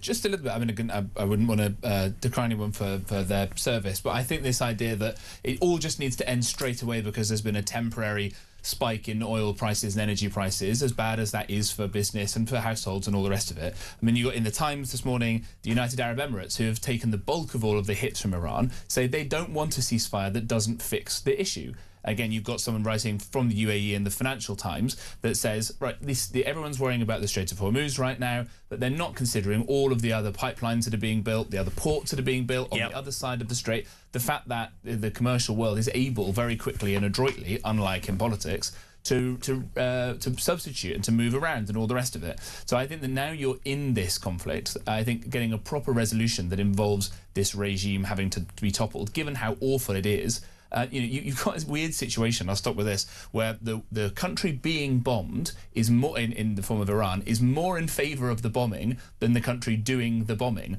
because a lot of the targets that the Israelis and the Americans are getting is coming from inside Iran. It's coming from Iranians saying, look, there's a Basij militia base here, there's an IRGC base there, giving them coordinates to blow it up. That's how evil this regime is. Interesting chat. JP's with me next on breakfast, by the way. Azir Youssef, Reform's Shadow Home Secretary. 0344 499 1000. Thank you so much for your text messages. Debbie in Surrey, Kanye West can't vote. The fans of Bob Dylan and that vile Pakistan marches can. That's the difference. I meant to say Palestine as to why Starmer comments, of course. Morning, JK. Starmer loves nothing more than jumping on a passing bandwagon. Jay, the BMA are a disgrace, greedy and selfish. Never mind bringing down the government. Need to be focused on bringing down hospital waiting lists. Ban them for striking. They are an emergency service. Michael in Birchington in Kent says, when the air traffic controllers went on strike in the United States of America, Ronald Reagan sacked them. West Streeting should do the same to the doctors. If the doctors want a job, they must resign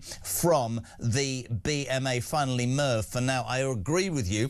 For the government to be able to claw back training costs, I do. It might be difficult, but how about the government backing a loan that a doctor personally takes out, where the government can cancel the backing of the loan if they leave? This is all part of me saying, you know, if we train them, shouldn't they commit to the NHS? Shouldn't they sign some sort of contract? Karen in Southampton says, Jez, please be careful. When discussing these bloody doctors and their strike, it's not doctors' appointments. GPs are there. They're resident hospital doctors. We're still doing our best. Good point, Karen. 22 minutes to 8. Good morning, Phil. Morning, Jeremy. It's Phil from Durban in SA again.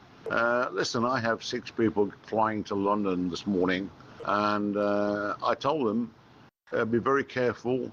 Don't wear an expensive watch. Don't brandish a mobile phone. Be very careful when you walk the streets. They were astounded. They didn't believe me. I said, just be very careful. Anyway, great show, Jeremy. Keep up the good work. Love every day. Thanks, mate. Bye-bye.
across the UK, on DAB+, on your smart speaker, on your smart TV, and on your side. This is Talk. Welcome back. 18 minutes to 8 o'clock. We're live across the UK, and you would talk, the home of common sense, the home of the alarm clock. Brett, you're waking up to a junior doctor strike. Kanye West might or not make it into the country. The warm weather is It's the warmest day of the year, which means one thing and one thing only.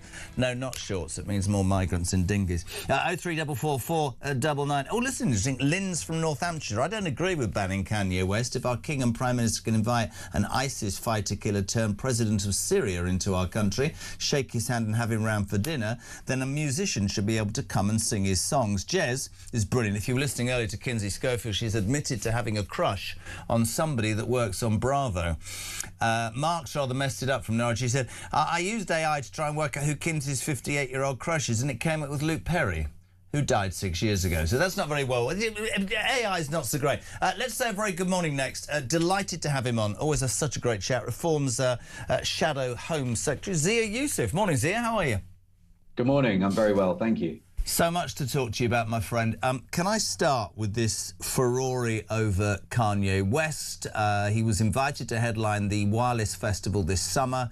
On the announcement that he was on, several sponsors, including Pepsi, have pulled out. Overnight, the boss, Melvin Breen, has defended the booking and urged the public to forgive him. As I knew would be the case, Mahmood's jumped in, Starmer's jumped in, saying it's a disgrace, whether they follow through or not. But many people, myself starting this really, and saying, Zia, it's a bit rich, isn't it, when you consider that Bob Vylan sang Deaf Deaf to the IDF and is still here, that the hate marches in London and other cities carry on and the Israeli and Jewish flag gets banned every week. I guess I'd like to ask you, if you were Home Secretary, what would you do with Kanye West? Well, I would actually zoom out for a minute. I find the whole thing utterly fascinating that we've suddenly got so much comment, and the mobilization of the Home Secretary and the government and the Tories who were in power for 14 years, all commenting about this, about an individual coming to this country and whether he should be allowed in or not. And what about the almost 200,000 people who have turned up on our beaches unannounced, uninvited, the vast majority of them men, the country from which they come most frequently, of course, originally, Iran. MI5 has already foiled 20 terrorist plots on our soil from IRGC operators, i.e. This is effectively the terrorist arm of the Iranian state.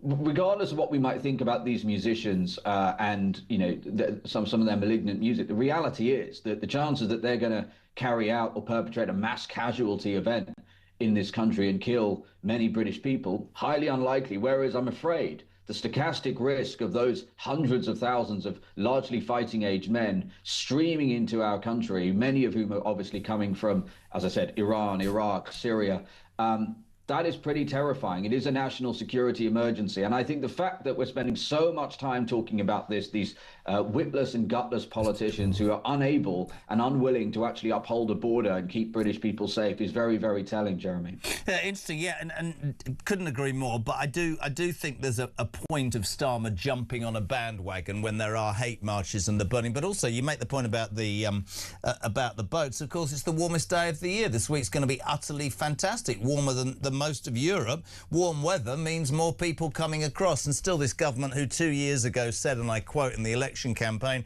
we're going to smash the gangs. We're now at nearly 70,000 illegal migrants, and you're dead right. It's beyond me, Zia. We talk about it weekly, you and I. I don't understand how a succession of would-be MPs, prime ministers and ministers can't come up with something. I think we need to toughen up massively. Couple of things from a reform point of view. Will block visas for countries that demand slavery reparations? Tell us more. Well, look, there are countries now who are demanding trillions of pounds in reparations today from British taxpayers for supposed sins of hundreds of years ago. I want to make the first point, which is that Britain was the first major power to prohibit and outlaw slavery, and then spent the equivalent of billions of pounds in today's money and sacrificed thousands of its own Navy sailors' lives in upholding and enforcing that law on the high seas through the West Africa Squadron, which it formed in 1808.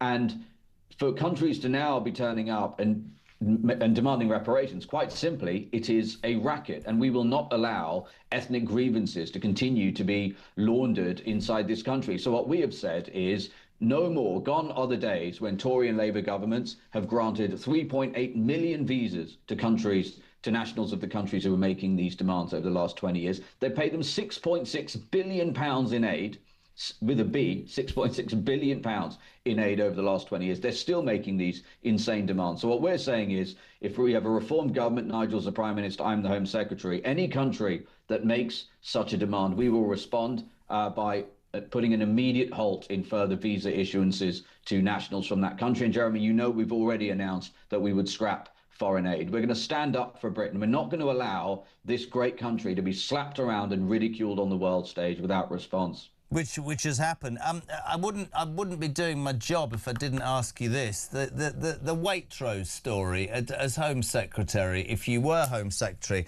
I mean, it really caught the imagination yesterday. People just tuning in. It was a bank holiday. We were here. Where were you? It was a guy who's worked for 17 years, I think, for Waitrose in Clapham. Let's not forget Clapham was where that mob rule happened at the weekend. I think that's quite relevant. Only this guy decided to tackle, not too physically, but just try and get back expensive Easter eggs being stolen by these youths. Waitrose responds by sacking this guy and says something along the lines of, you know, that's not what we do, you could put yourself in danger. Absolute uproar. The Tories jumping this morning and saying he should be reinstated. People are abandoning Waitrose. In that instance, because it's madness, see, what's your take on this? I mean, it's absolutely ludicrous that we've got to a point in this country, is it not, where people can just walk into shops, right, nick it, and security guards are powerless or muted to do anything. Well, somebody said earlier, you go to a nightclub, there are bouncers outside that deal with trouble. Is that what we're going to end up with?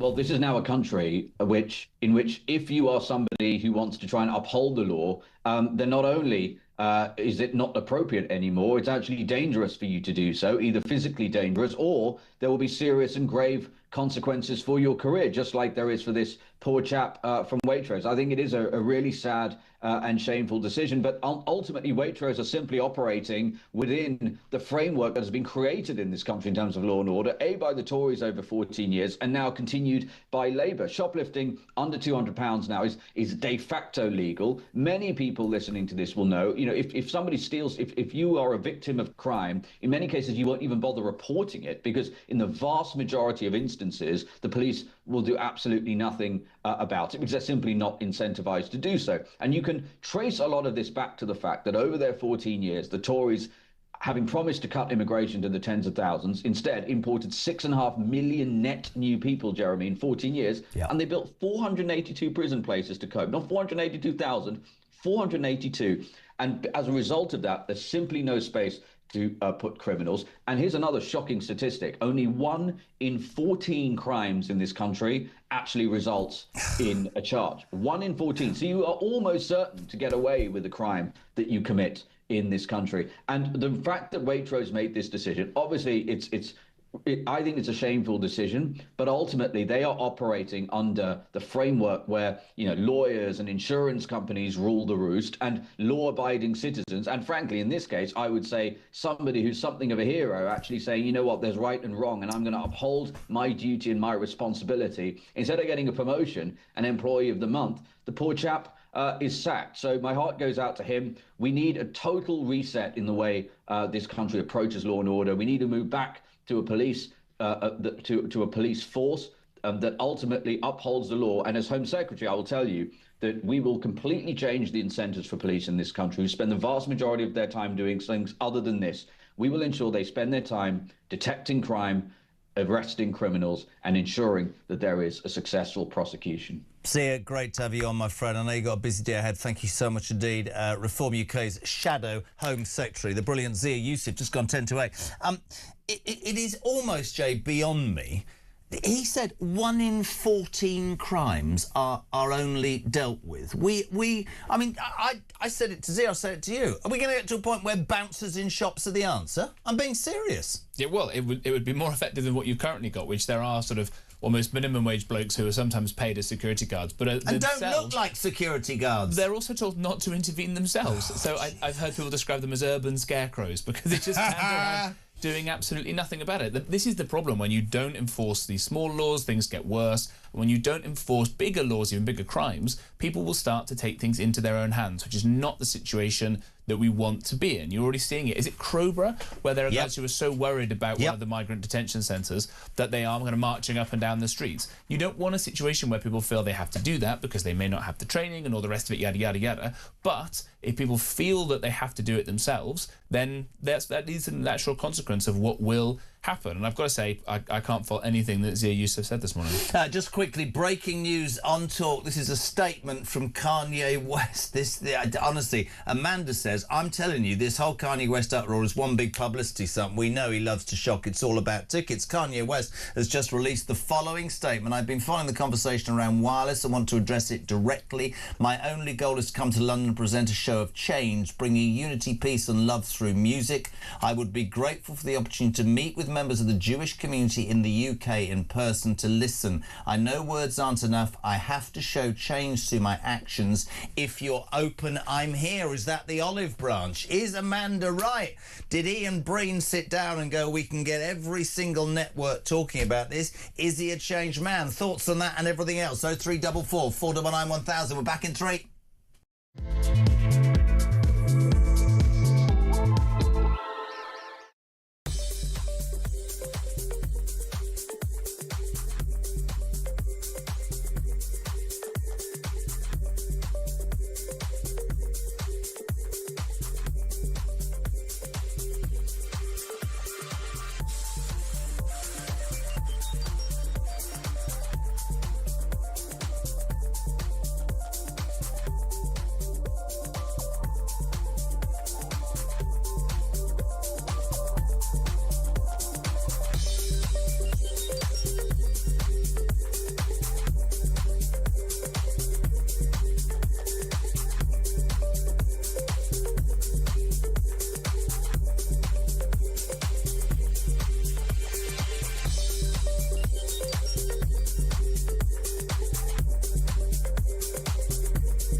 I was sat in the tent and he was showing me through photos of his phone, scrolling through. This was barbaric, horrific stuff. Blokes going through walls in vehicles and then jumping out and shooting everyone. His WhatsApp picture was him with a mask on, with a gun like that. You're in a tent with this guy? I'm in a tent with this guy, and actually he's just showing me this stuff. I'm just thinking, this is not the kind of bloke you want to be coming to the UK.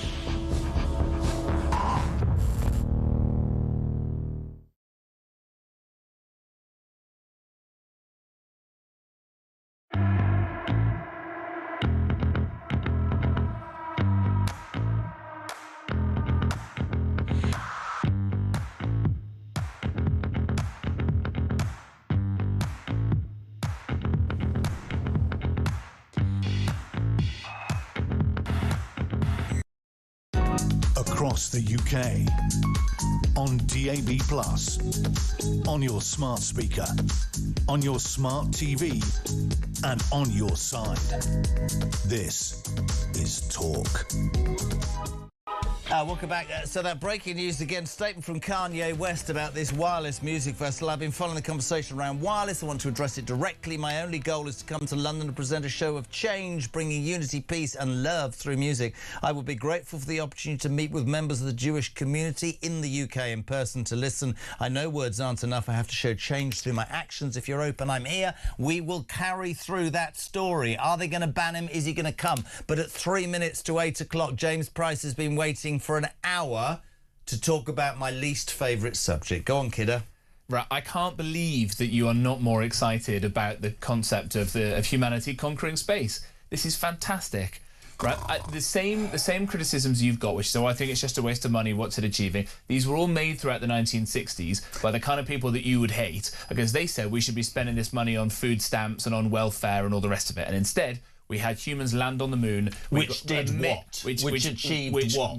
Which caused huge amounts of technological developments, huge amounts of wonderful things that we now use in everyday life to make it better. We're going to argue. I see it like net zero. It might be nice as a concept, but right now we've got bigger things to deal with in the world. I couldn't disagree. Do you know who agrees with me?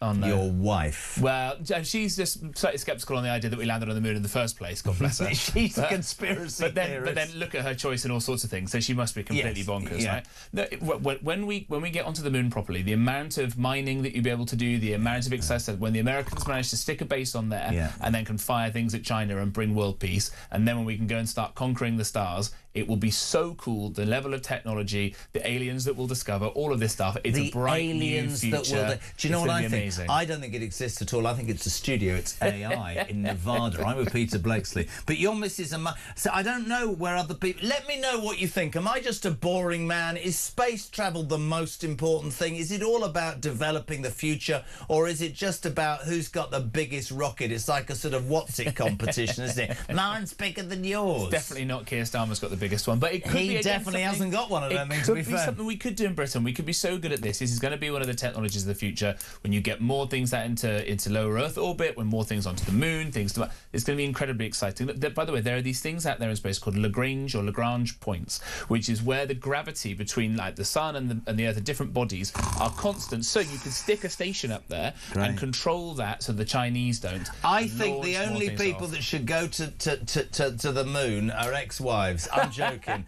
Listen, amazing to see you, mate. He is, but I like Mrs. P because Mrs. P agrees with me. Listen, text me. Julie's a massive fan. Lots of people in this building are a massive fan of Artemis. I thought it was an aftershave, but apparently it's some expensive rocket that's going around the moon. Does it go near Uranus? Hey! No, there's a place called Uranus in Indiana, just off the I-69. I'm not making it up. And there's a fudge packing shop there. It's the best place ever. I can't do this anymore. James Price, thank you very much indeed. It's almost 8 o'clock. Carl Turner, the Labour MP, suspended and thrown out by Number 10, is live and exclusive on Talk Breakfast after the news at 8, which is next, my friends.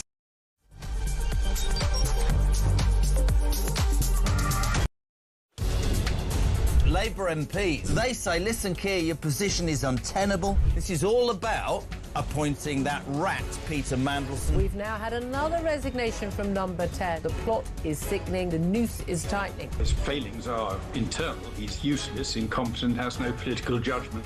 This is all part of Starmer's reset, getting rid of his inner circle. So Chris Wormold, we think fairly reluctantly, has stepped down. What an absolutely crazy week for Keir Starmer. His second cabinet secretary, gone. His third chief of staff, gone. His fourth director of communications, gone.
across the UK. On DAB+, on your smart speaker, on your smart TV, and on your side. This is Talk.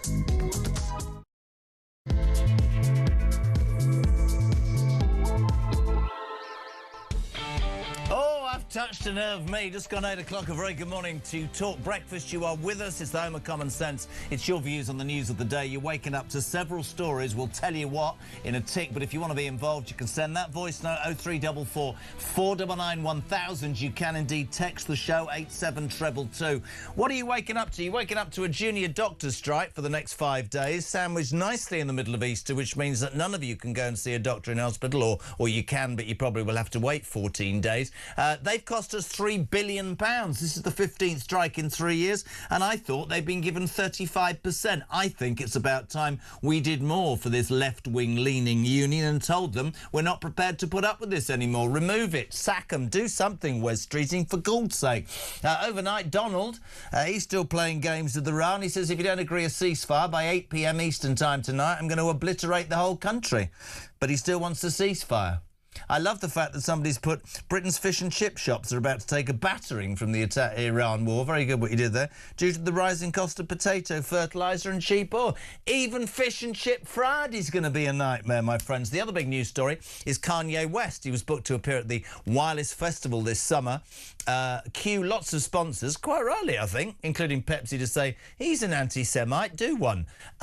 The Labour Party jumped on board. Whoa, this is utterly disgraceful, says Starmer. We're going to get rid of him. We've had a breaking news statement from Ye in the last hour. Kanye West is telling everybody, I've been following the conversation around wireless and want to address it directly. My only goal is to come to London, present a show of change, bring unity, peace, love through music. I would be very grateful for the opportunity to meet with members of the Jewish community in the UK in person to listen. I know words aren't enough. I have to show change through my actions. If you're open, I'm here. Everybody's jumped on board. Morning, Damien. Morning, Jezza. Damien from Milton Keynes, part of the Alarm Clock Britain, up at 5:15 this morning on my travels to Birmingham and the northwest of England on this beautiful sunny day. Right, let's get to the point about this Kanye West issue. Right, so his previous demeanours of anti-Semitic and racist, abhorrent attitude towards us Jewish people. Yes, I am a British Jew. He was very, very remorseful in some interviews and went to speak to a load of Hasidic and Orthodox Jewish people to offer his unwavering apologies. However, let's cut to the chase about this guy who is running this wireless concert. Did you know that this gentleman also was the one who headlined Bob Dylan at Glastonbury and the subsequent concerts he's done after his anti-Semitic tirade of abuse? And get this, Jezza, he's Jewish. Would you believe it? Wow. Melvin Benn was behind Bob Dylan's concert at Glastonbury, the booking. That's according to Damien there, 0344 499 1000. The space travel comment, also, I just was asked by James Price, who's a massive fan. Julia talks about it. Lots of people in this building think it's the best thing since sliced bread. I happen to have another opinion. We live in a democracy. I've upset a few of you. But there you go. Look, Sarah Bird says, well said, Jez, about wasting money going to the moon. I was with you on that, mate, but we've been better. Why don't they take Starmer with us?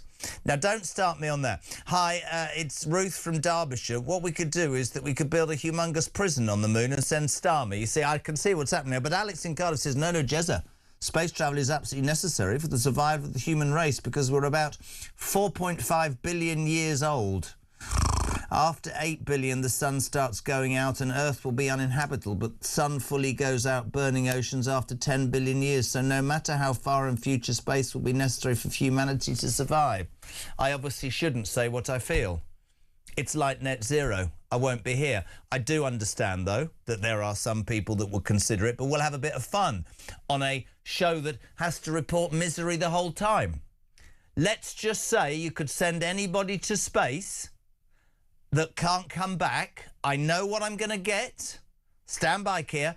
87222. Who would you send to space that couldn't come back? That'd be worth the money. While you do that on the text, I'm delighted to be joined by my next guest. This man, in my humble opinion, is the archetypal and proper MP. Hull East, Carl Turner, a Labour MP, has always talked honestly from his heart about what he sees as the answer to problems, and he's been critical of his government. About 10 days ago, maybe less than that, he was suddenly suspended from the Labour Party, and I haven't spoken to him since. We've wanted to. Delighted to have him on. Carl, good morning, my friend. How are you? Good morning, Jeremy. Very well indeed. Thank you, mate, and thanks for having me. No, always. So when it happened, and I know you weren't able to talk, what really annoyed me, and we've had this conversation before, I don't have to agree with everything you say and vice versa, but what I've always respected about you and my listeners massively is that you've always spoken from the heart. Let's talk about, if you're happy to, what happened, because all we read in the papers was he's suspended because he dares to criticise the Labour leadership, which sounds slightly dictatorial to me, my friend. Well, the reality is, Jeremy, I don't know why I'm suspended. They said it was because of disparaging remarks about colleagues. Well, if they were talking about Max Sweeney, is he a colleague? I'd said that I didn't believe Max Sweeney had his mobile phone nicked. Neither did, I think, 80% of the country when they were polled, surveyed on the issue. So goodness knows it was disparaging remarks about colleagues is all I got in the letter. And that previous letter on the 26th of January said my conduct needed to improve. So I'm guessing that it was more about the fact that I was critical on the issue of jury trial curtailment. I mean, look, the reality is that's what I think it was about from the outset. They didn't like to be criticised on the fact that the government are doing something which I think is unworkable, unpopular, undemocratic, unjust, and actually a policy which simply won't do what it says it will do on the tin, i.e. reduce the backlog in the Crown Courts. If they want to do that, there's lots of ways to reduce the backlog. Let's open the courts. They pay judges 150, 60, 70 grand a year. They've got the courtrooms there. They've got juries waiting. Get them open. Get judges in to do the graft, do the trials, and reduce the backlog. Couldn't agree more. 20% of courts not sitting every single day of the week. It's absolutely balmy. Couldn't agree more. Couldn't agree more. And one of the things that this is what I wanted to talk to you about from a personal point of view. So one of the things that the Labour Party has always talked about and Starmer banged on about was how you treat people and politics is going to clear. Now, I didn't know anything about that, but you've had some struggles with your mental health. You've been quite open about that. He, as a leader, says that the mental health of people is massively important. So this smear campaign, well, apparently Number 10 telling journalists you're a bit mad, is quite simply the most hypocritical stuff I've heard forever. How does that make you feel? Well, look, I'm a big lad, you know. I get paid nearly 100,000 quid a year to be an MP, right? It's a life of Riley, to be perfectly honest with you. That's the truth of it. It's a privilege to represent people in East Hull, where I was born and bred. So, look, I don't face the issues that most people in ordinary jobs up and down the country, getting up in the morning at 5 o'clock and pedalling to a factory, I don't face the pressures that they face. 100,000 quid a year is a small fortune to most people, let's be honest about it. So I expect the rough and tumble of the job, the politics. I've been a whip in and off, on and off for 7 years in the whip's office. I know the stuff they have to get up to get the business through, or indeed in opposition to get stuff done in opposition. But the reality is, this is a government who came into power saying they're going to be changed. They're not going to be doing the stuff that they'd seen in the previous government. They're going to be nice. And then, there's no question about it in my view, they were briefing against me on the basis that I've had a mental health crisis. Many years ago, by the way, it was 2019, I think, when I was in hospital, but they briefed against me on the basis that I was mentally ill. That's what they were saying. There was a period last year where I wasn't very well, that's the truth, and I sought help from the Parliamentary Health and Wellbeing Service. That stuff was briefed about me. It was MPs talking about it. MPs asking me, am I all right on the QT? Are you all right, Carl? And all the rest of it. All the time they were briefing that I was mentally unwell. I was told by one journalist, they've been told I'm on suicide watch. Wow. For crying out loud. This is the stuff which is absolutely despicable. But listen, I take that on the chin. No, but just stop there, because I want to ask this of you, right? And I'm not... I like you. You know, I've told you. We get on. I mean, for a party that has always prided itself on the working man, the working woman, came to power, as you said, we're going to be more caring. We're not those Tory posh boys with their noses in the trough. We're going to... That isn't, as you described it, that is utterly despicable to use somebody's mental health. That is the low point of this government and geez, I've spent 2 years doing this, but the truth of the matter is that is an appalling indictment of this government. It is an appalling indictment of Sir Keir Starmer, who pontificates left, right and centre. What does that, to you, a man who's ingrained with the Labour Party, forget the suspension for a minute, how does that make you feel, that a man that leads a Labour government will smear you, hit the people who work for him? Hold on a second, he said about Boris, if you're at the top of the tree, you take the rap. How does that make you feel as a Labour man? Well, the first thing I would say, I suspect Keir Starmer, my boss, the Prime Minister, says it didn't cross his desk. He didn't know about it. But the reality is, I contacted the Prime Minister. I said to him, listen, the Labour Party ministers are going out on the morning media round and they're criticising Kemi Badenoch for having suggested that Suella Braverman, when she crossed the floor to reform, had mental health difficulties. Yet at the same time, ministers, MPs and journalists have been told about my mental health. Stop it happening.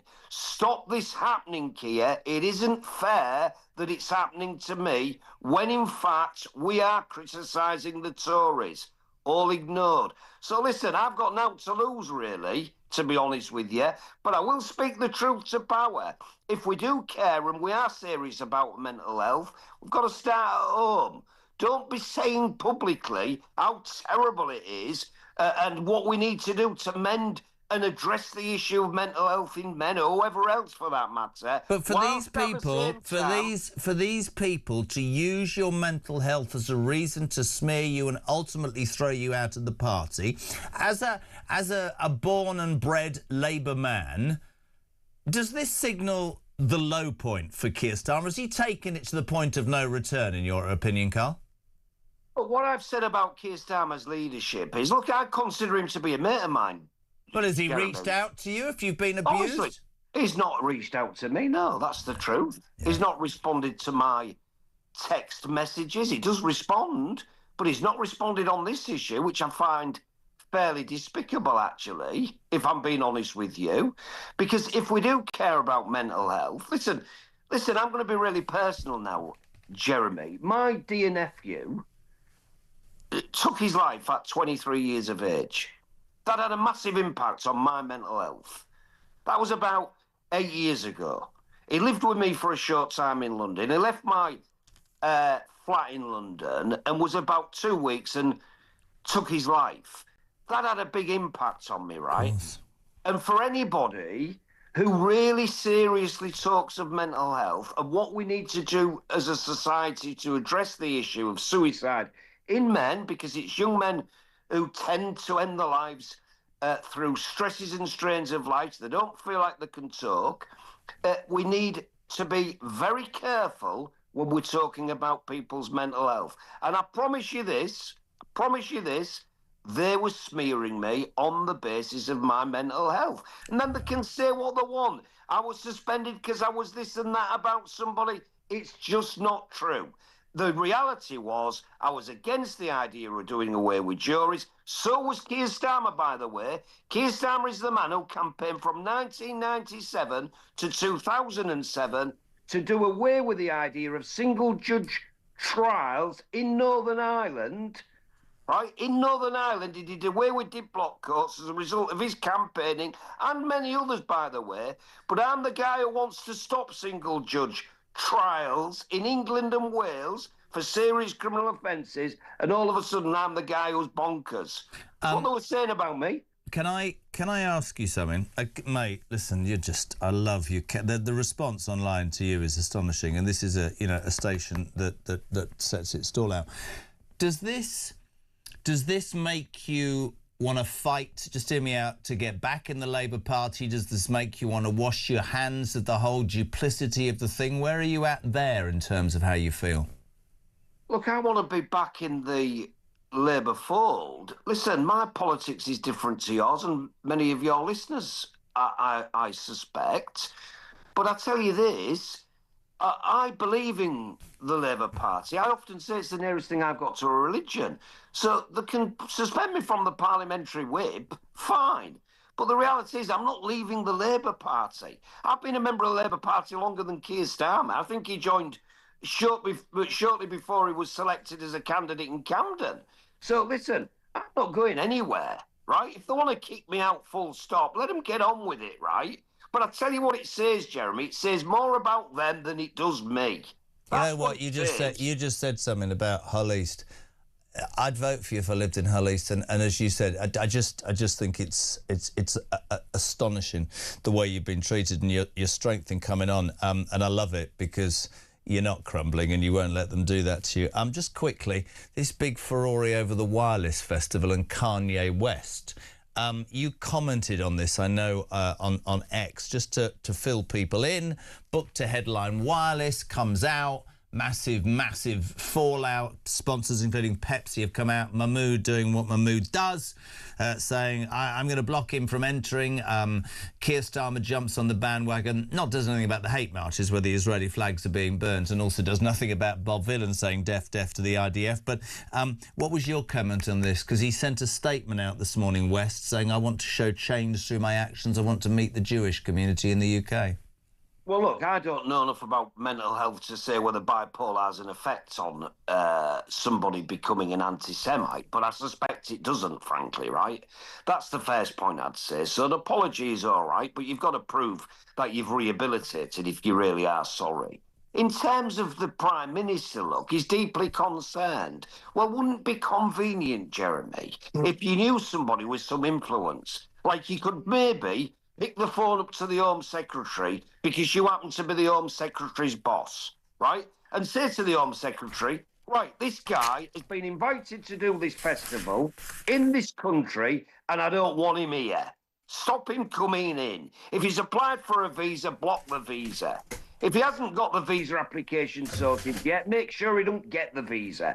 Are we serious about anti-Semitism? Well, we ought to be, because it's on the rise. Make no mistake about it, it is definitely on the rise. There was a survey recently where some people in universities were polled, and they said they didn't want to share accommodation with anybody in the block who might be Jewish. Yeah. For crying out loud, what on earth's going on? There was ambulances firebombed recently in Golders Green as a result of a direct attack on Jews. This is where we are. If you're really serious about it, stop this guy coming into the country and don't mess about with platitudes and deeply concerned and all the rest of that shenanigans. Just stop the bloke coming. Say he ain't coming into this country. We don't want him in. He's an anti-Semite. He wrote a song called I Hitler, for crying out loud. He's got swastika T-shirts for sale on his website. What on earth are we talking about? Completely agree. Can I tell you? Stop the bloke getting into the country. We don't want anti-Semites in this country. Completely agree. And you know, I'm sitting here smiling, as are the whole crew. Do you know why? Because there's no amount of, I nearly said the wrong word, that those people can throw at you because you believe what you believe and you say it. And let me just tell you, mate, and I mean this, total respect. This station always delighted to have you on. And you will, but I suspect you'll be back when he's gone, because they should understand something. You speak more sense than any Labour politician on this show we've ever spoken to, mate. Love to the wife. Hope everything's all right. Enjoy yourself. We'll see you very soon. Thank you to Carl Turner, Labour MP for Hull East, smeared by his own party over his mental health and fighting back. Let's go live to, are we going outside or inside? Outside, enjoying the balmiest day of the year. There he is. Look, he's doing well. Matt, I nearly said Sir Matt. Matt Vickers, Deputy Chairman of the Conservative Party on the morning round. I know you well, right?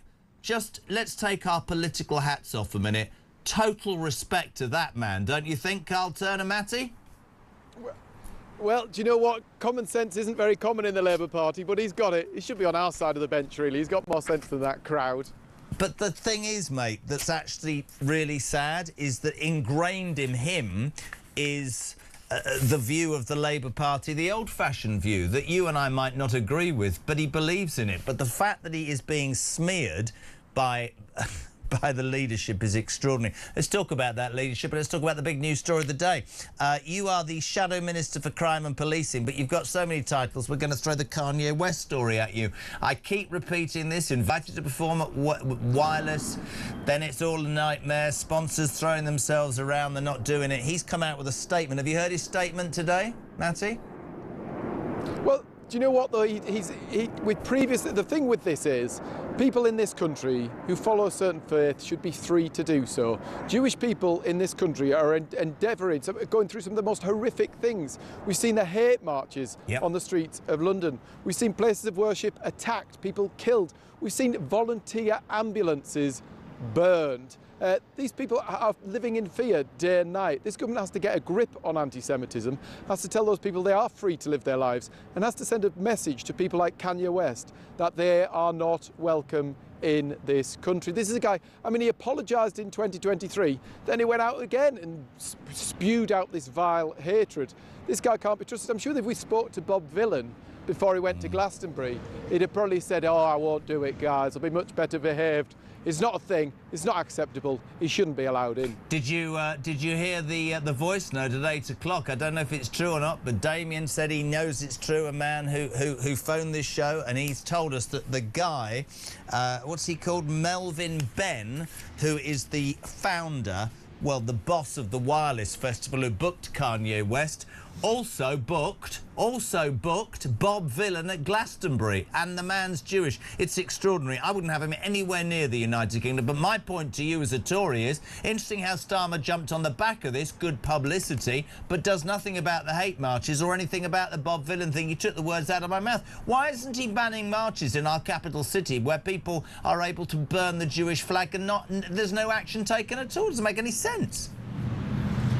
Well, I mean, he's not taking action on this, is he? He's telling us he's concerned about it. He isn't doing anything. He isn't telling Shabana Mahmood to get out there and tell him he's not welcome. That's what the government needs to be doing today. It needs to clamp down on the likes of the BBC and all the vile hatred that keeps spewing out. Absolutely disgraceful. We need to do something really serious about this. Those people in this country following that faith are subject to some of the worst abuses. When you look at the volume, what is a very small population, and the number of attacks, number of abusive incidents. A very small population, like that means the vast majority of Jewish people in this country have actual reason to be worried about what goes on in the streets of this country. That is devastating, and we need to get much tougher on this, and we need to do it now. Now listen, if you are watching on YouTube, you're about to see a massive smile cross the face of Matt Vickers, who's endured 2 years of hell as the Tories have languished. Before I talk to you about junior doctors, over the weekend a poll came out, look, the smile's coming, which said not only Kemi Badenoch was the most popular leader, it's getting bigger, the smile, but actually the Tories had caught Reform and caught the Greens and are on the march. The cynics are saying, come on, it's Lord Ashcroft's thing, he's a Tory party donor, it's London-centric, it's not true. What's your response as the Tory spokesman this morning to that weekend poll? Polls are polls. We like some of them, we like some of them less. They say different things at different times. They ask different people different questions. The reality is that when the people look at this country, they know they need a decisive leader, a leader with backbone, a leader who's going to do the right thing and isn't just a populist, a woman with principles, with backbone. The more people see Kemi, the more they want her in number 10, sorting out the issues that this country faces. She has a plan. She's considered what she's spending, how she's spending it, what we actually need to do about the challenges that this country faces. The more people I speak to on the streets who hear from her, the more they're excited about the prospect of her coming and dealing with some of the awful challenges that we're facing in this country at the moment. Talking about difficult challenges, I'd love the take of your party, Matty, on this. Junior doctors going on strike this morning. 15th strike in 3 years, 3 billion quid. Everybody knows. 35%. I mean, geez, nobody gets that. Everybody, I think, is beginning to feel very angry about the junior doctors. We all know the BMA is essentially a left-wing organisation that's doing what it can to overthrow this government. They tried to overthrow the last government.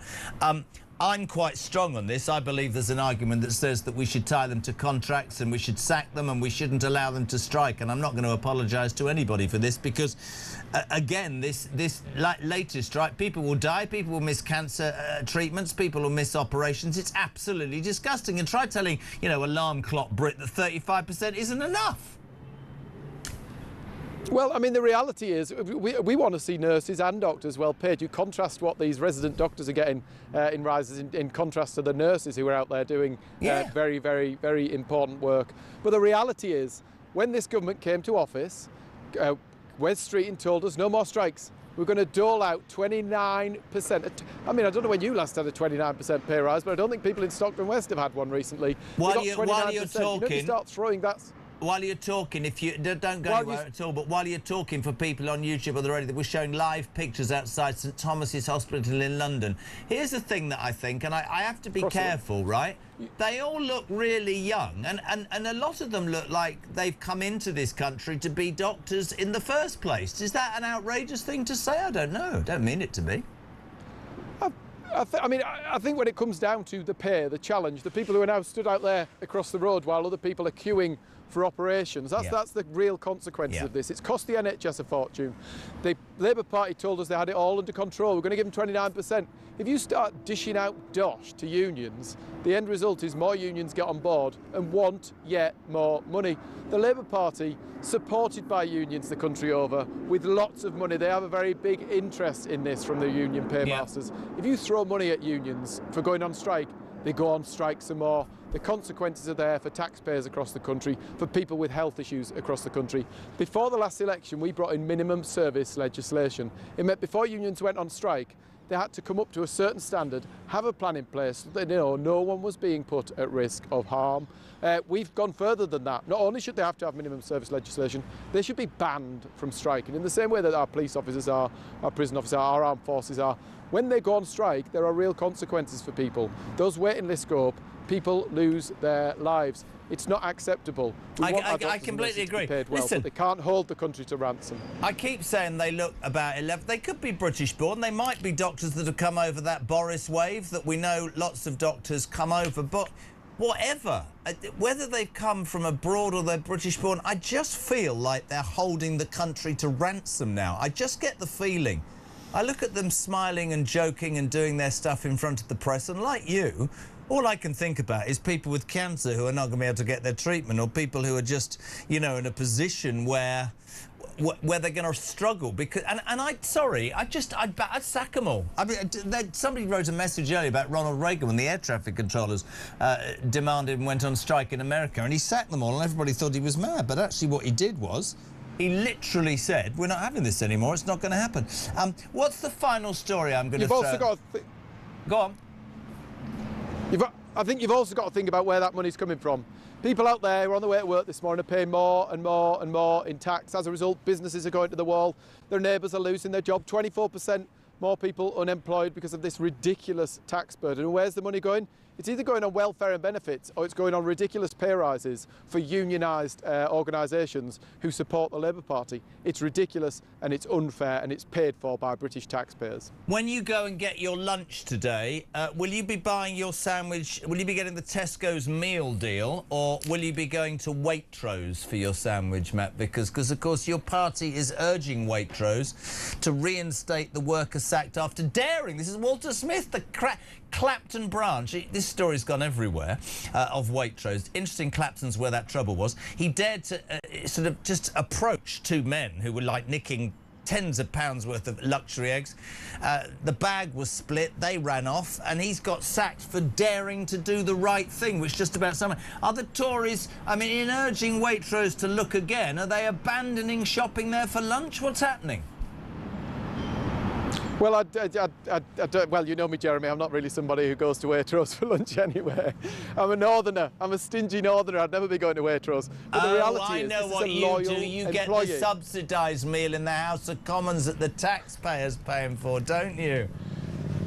I'm off up north. I'm probably going to have a Greggs in the constituency for my lunch today. But the reality is, this is a guy who gave 17 years of his life to Waitrose, worked hard, did the right thing, and actually he was sick of seeing thieves coming in, stealing stuff from his place of work, undermining our social values, undermining our town centres, damaging businesses and making the world a worse place. So he stood up to them, he did something, he got off his backside and got engaged in it, and he should be celebrated for doing that. We should congratulate him, we should thank him for doing that. The reality is shop theft in this country, shoplifting, the abuse that shop staff go through is getting significantly worse. It's surged in the last year. End result is, under this Labour government, less police on the streets. The consequences, we tried to put a vote through there in the House of Commons on a bill that said if you steal from a shop or you abuse a retail worker more than 3 times, you should have to be banned, you should suffer a curfew, or you should be tagged. The Labour Party voted against that, soft on crime.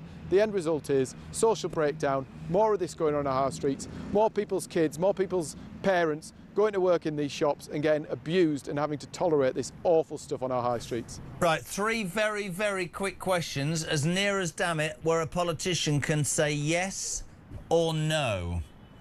Artemis, the space travel. Is it worth it or not? I don't really have a yes or a no on this. I'm not as familiar with it as I should be, probably, Jeremy. I'll look at it and I'll come back to you on Tuesday. Proper political answer. Second question. Are the Tories suggesting to my listeners a boycott of Waitrose? We are telling people there's probably more, well, it depends how well-heeled you are, but there's probably cheaper places to shop than Waitrose. We're not suggesting a boycott of Waitrose. We are telling people they should email that chief exec. In fact, I think I've got something going on Twitter that they should share. We should put some pressure on Waitrose. They should send them a letter, they should send them an email and tell them to reinstate this chap. Give him his job back. He did the right thing. And finally, how many eggs did you eat over Easter? Do you know what? I was quite, well, it depends if we count mini eggs, actually. I get through a couple of bags of mini eggs in a day. I haven't eaten any actual real eggs, but they're there waiting for me when I get home today. All he does is work. He has got chocolate to be consumed. Yeah, fantastic. Listen, mate, always good. You're back in next week, right? I am, of course. Good man. Thank you very much indeed. We love him. Deputy Chairman of the Conservative Party, Shadow Minister for almost everything. Matt Vickers, thank you very much indeed. 0344 499 1000. It's Talk Breakfast. It's the home of common sense. 25 to 9. Morning, Laura. Morning, Jeremy. Laura in Wiltshire. You've been talking about whether we're going to have bouncers in supermarkets, particularly in big cities. My daughter lives in Brixton, and the new Marks and Spencer's on Brixton High Street, which is a pretty vibrant place at times, has one entrance on the corner in and out, and they have 2 huge guys who are local standing at the gates handing you baskets. And they very much make their presence known, and I think it makes staff and shoppers feel much more secure. There's no way anyone's getting past either of them. And until we can get the police actually doing something, I think Marks and Spencer's are doing the right thing. And I hope they'll offer this guy who's been fired by the idiots at Waitrose a job at Marks and Spencer's. Anyway, great show.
current affairs, international news, letting criminals off while sending...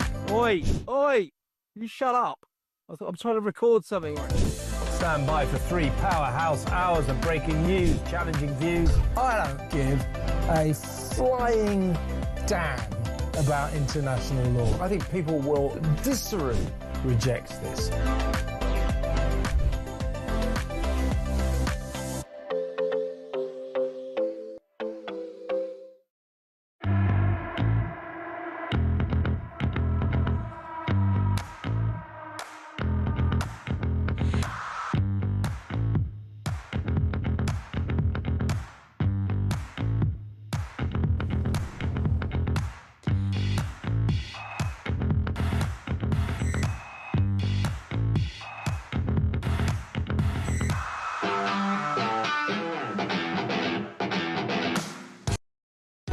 Across the UK, on DAB+, on your smart speaker, on your smart TV, and on your side.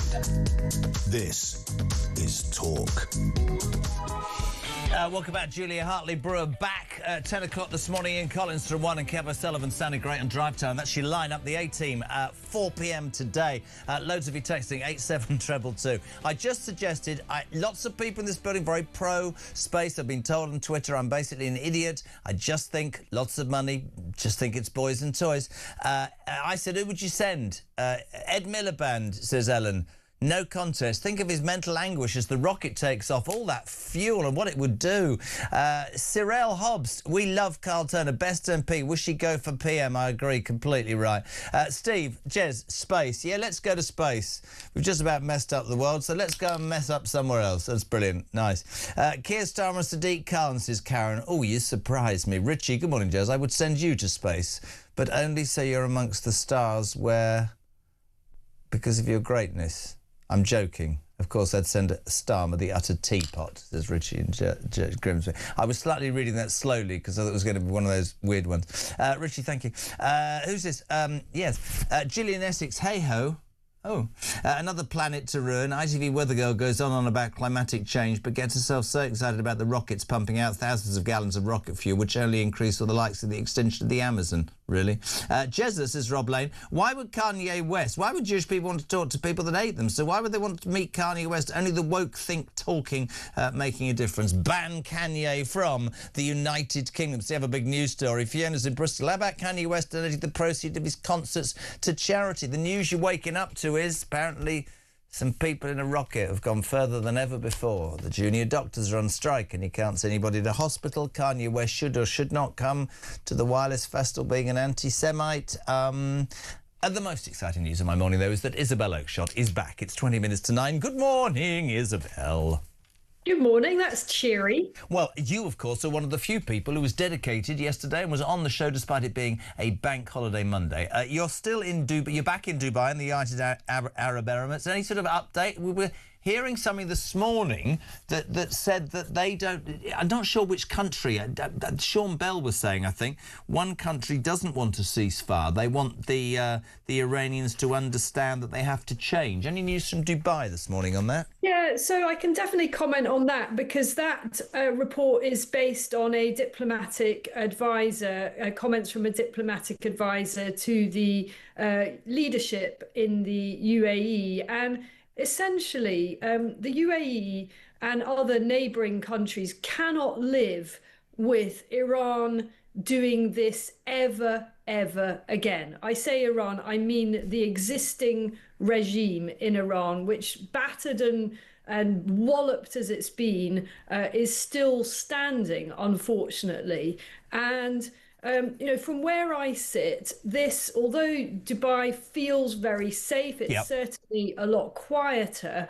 You know, it's obvious that this has hammered Dubai's tourism. It's a problem for the real estate here, and it's been massively destabilising to the whole of the UAE, which has borne the brunt of these outrageous, unprovoked attacks. And so, of course, this country and others will not want any kind of so-called solution that allows Iran the leadership in Iran to do this kind of thing ever again.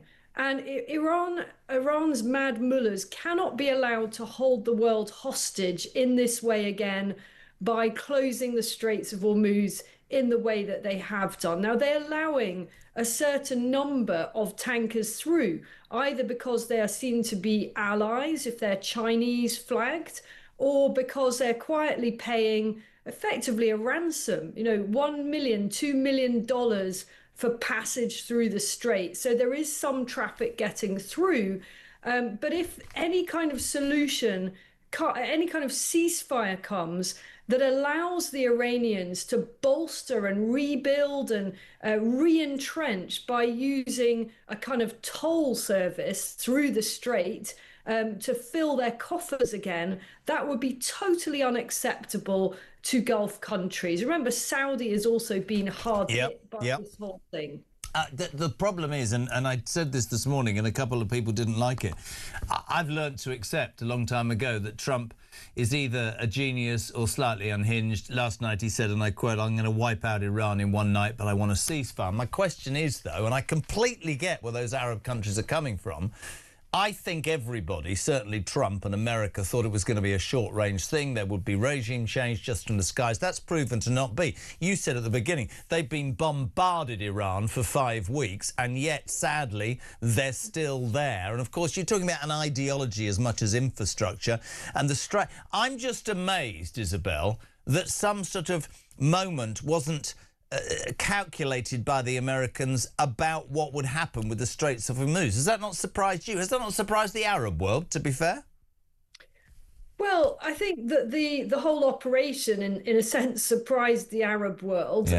Because clearly Trump he couldn't tell Arab allies that he was going to do this because, of course, it would have, speaking in very simple language, it would have leaked, and then the whole surprise factor wouldn't have been there. The idea that the American military didn't war game what would happen in the Straits, I think, is for the birds. Most of the time, fortunately, 99% of the time, our own armed forces and the US armed forces, every armed forces, is contingency planning. War gaming is what they do. They like nothing better than a bit of war gaming. They're generally not actually involved in theatre, in active conflict. They are making these plans. What if this happens and that happens? So it must be the case that they have contingency planned for all of this. Which is why then the other side of the argument is if you underestimate Trump, he seems to always come up with an answer, which is why other people go, there's always a plan. It looks to be complete chaos in these, these press conferences, but trust me, something's going to happen, which is the other side of the coin, right? Well, he was so contradictory yesterday in that press conference. On the one hand saying, I've got a plan, it's a beautiful plan, I just can't see what it is. And it would be a terrible, stupid mistake for me to say, well, on Tuesday I'm going to do this, and on Wednesday I'm going to do this. But that's exactly what he's done, isn't it? He's literally said on the early hours of Wednesday morning, as it will effectively be for most of us, or Tuesday night, American time, he has said he's going to start bombing bridges and infrastructure. But none of us know whether he really means that, or is this just a posture? And he veered yesterday from the two great extremes of saying, well, I could wipe out Iran in a matter of hours on the one hand, and I'd really quite like to do that. But on the other hand, I know the American people don't much like what I'm up to here. So, I'm dealing with new people, he said. I'm dealing with a new set of more reasonable people in the Iranian leadership. I thought, well, you're not really, are you? There hasn't been regime change. These people are as mad as they ever were before. And you just made that bit up. Finally, because I don't like leaving you, but you know what it's like trying to do a breakfast show. The big furore here, I don't want to talk about junior doctors. I think they should be sacked. I'm being completely serious, or banned. Is Kanye West. I don't know if you will know. He was supposed to headline the Wireless Festival. Cue lots of sponsors to say, I'm not getting involved. Cue the government to jump on the bandwagon and go, we're not going to allow this. Although I did say, on a side note, But Starmer, you've done nothing about the hate marches where people burn the Jewish flag, or Bob Villan at Glastonbury saying death to the IDF. But that's OK. You're looking for an opportunity. He's made this statement this morning. I've been following the conversation around wireless, want to address it directly. My only goal is to come to London and present a show of change, bringing unity, peace and love through music. I would be grateful for the opportunity to meet with members of the Jewish community in the UK in person, to listen. I know the words aren't enough. I have to show change through my actions. If you're open, I'm here. I'd love your take on this. Are you a Kanye West fan? Well, I really like the statement that he's just made. And of course, I utterly condemn the other things that he's said and done. But I'm with Zia Youssef on this. I heard his interview with you earlier, Jeremy, and I thought he was absolutely spot on. I actually don't care about Kanye West in the grand scheme of things. He is a tiny, tiny little influence on all the national problems we've got. Zia was absolutely right when he said, why all the fuss about this one guy who makes great music and is not probably going to go out? And in fact, I think we can be pretty certain he's not going to mastermind a terror plot in the UK. Unfortunately, week in, week out, we blithely allow hundreds in the warmer weather, hundreds of people to come into our country whose names and origins and motives we have no idea about, some of whom are very, very possibly meaning no good to our country and may well involve themselves in masterminding terror plots. Many of them, by the way, we've got to keep reminding people, countries of origin. We bring in a lot of Iranians, and most of those will be dissidents. Most of those will be fleeing the horrible Iranian regime. But I'm afraid that some of them are linked to the regime. And we know this because the police, the MI5, MI6, our security services have done a brilliant job foiling Iranian plots. So let's have more fuss about people coming over on small boats and in other ways, and less fuss about musicians. Love having you on. Thank you so much indeed. As ever, the brilliant Isabel Oakeshott. Right, talk breakfast. What is it, 10 to 9, back in 3?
across the UK. On DAB+, on your smart speaker, on your smart TV, and on your side. This is Talk.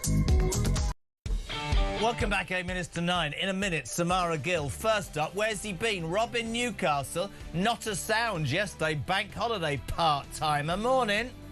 Listen, people of Great Britain, be happy.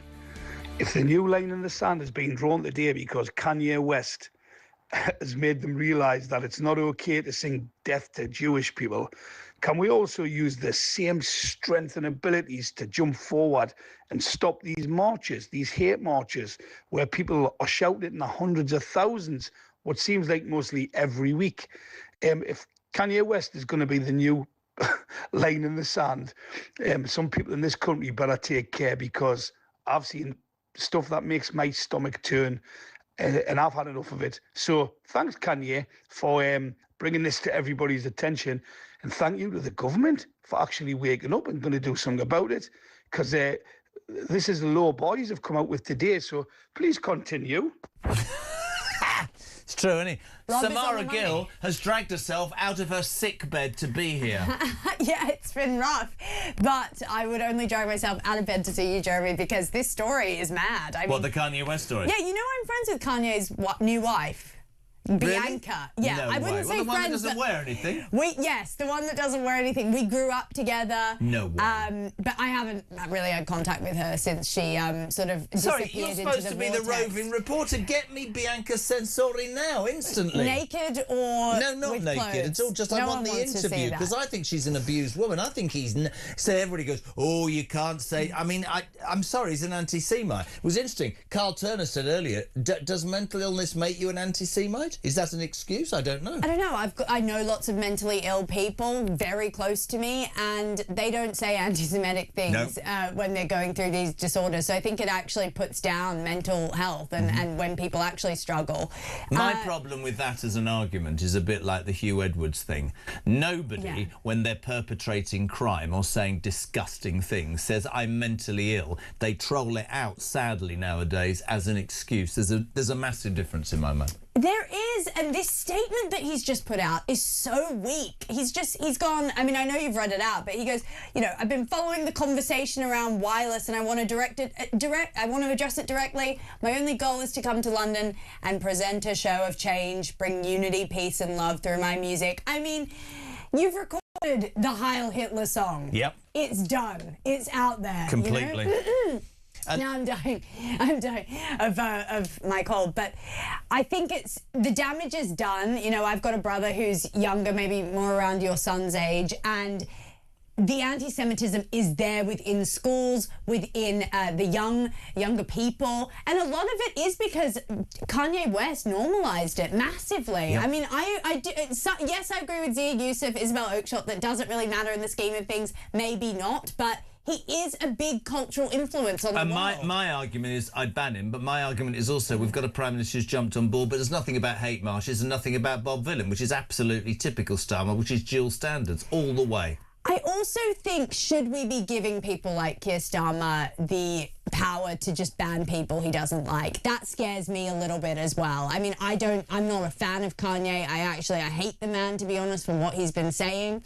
But it's a slippery slope. Does he then say, oh, I don't want this Jewish person to come because of what they've said about endorsing the right to bomb Palestine or something like that? I think it's actually quite dubious when you think about it. But what's not dubious are what Kanye has said and spread about the Jewish community, and the fact that he's allowed to come here, and the fact that thousands upon thousands have bought tickets is concerning. It'll be interesting to see whether it comes or goes. You need to get better, but most of all what you need to do for me is you need to get what's she called again, your mate? Who? Mrs. Kanye West. Oh, Bianca. Yeah, she'll come on the show. You definitely know her. Yes. I'll do a naked or fully clothed. The interview, you know what I mean. Anyway, you're amazing. She got out of bed. She's a legend. Thank you very much to Samara Gill. Layla Cunningham, Reform's London mayoral candidate, next.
conflict breaks out anywhere in the world, it has consequences here at home. Talk War is your definitive national security briefing. From the conflict in Ukraine to the tensions in Gaza and the latest escalation with Iran, this is where you'll find comprehensive comment and expert analysis with multiple updates throughout the day. The Talk War podcast from Talk, available on the Talk app or wherever you get your podcasts.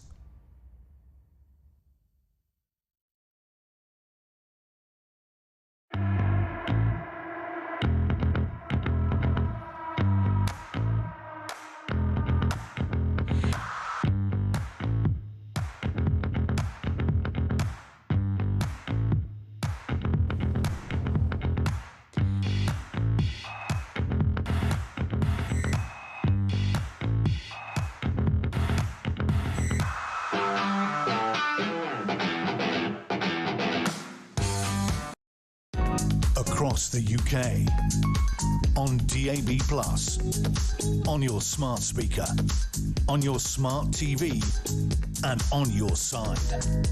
This is Talk.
Across the UK, on DAB+, on your smart speaker, on your smart TV, and on your side.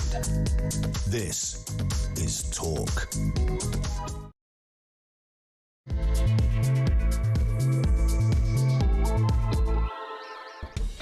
A very good morning, welcome along. It is, of course, the home of common sense. It's Talk Breakfast. JK here until 10 o'clock. You can also get your texts in 87222.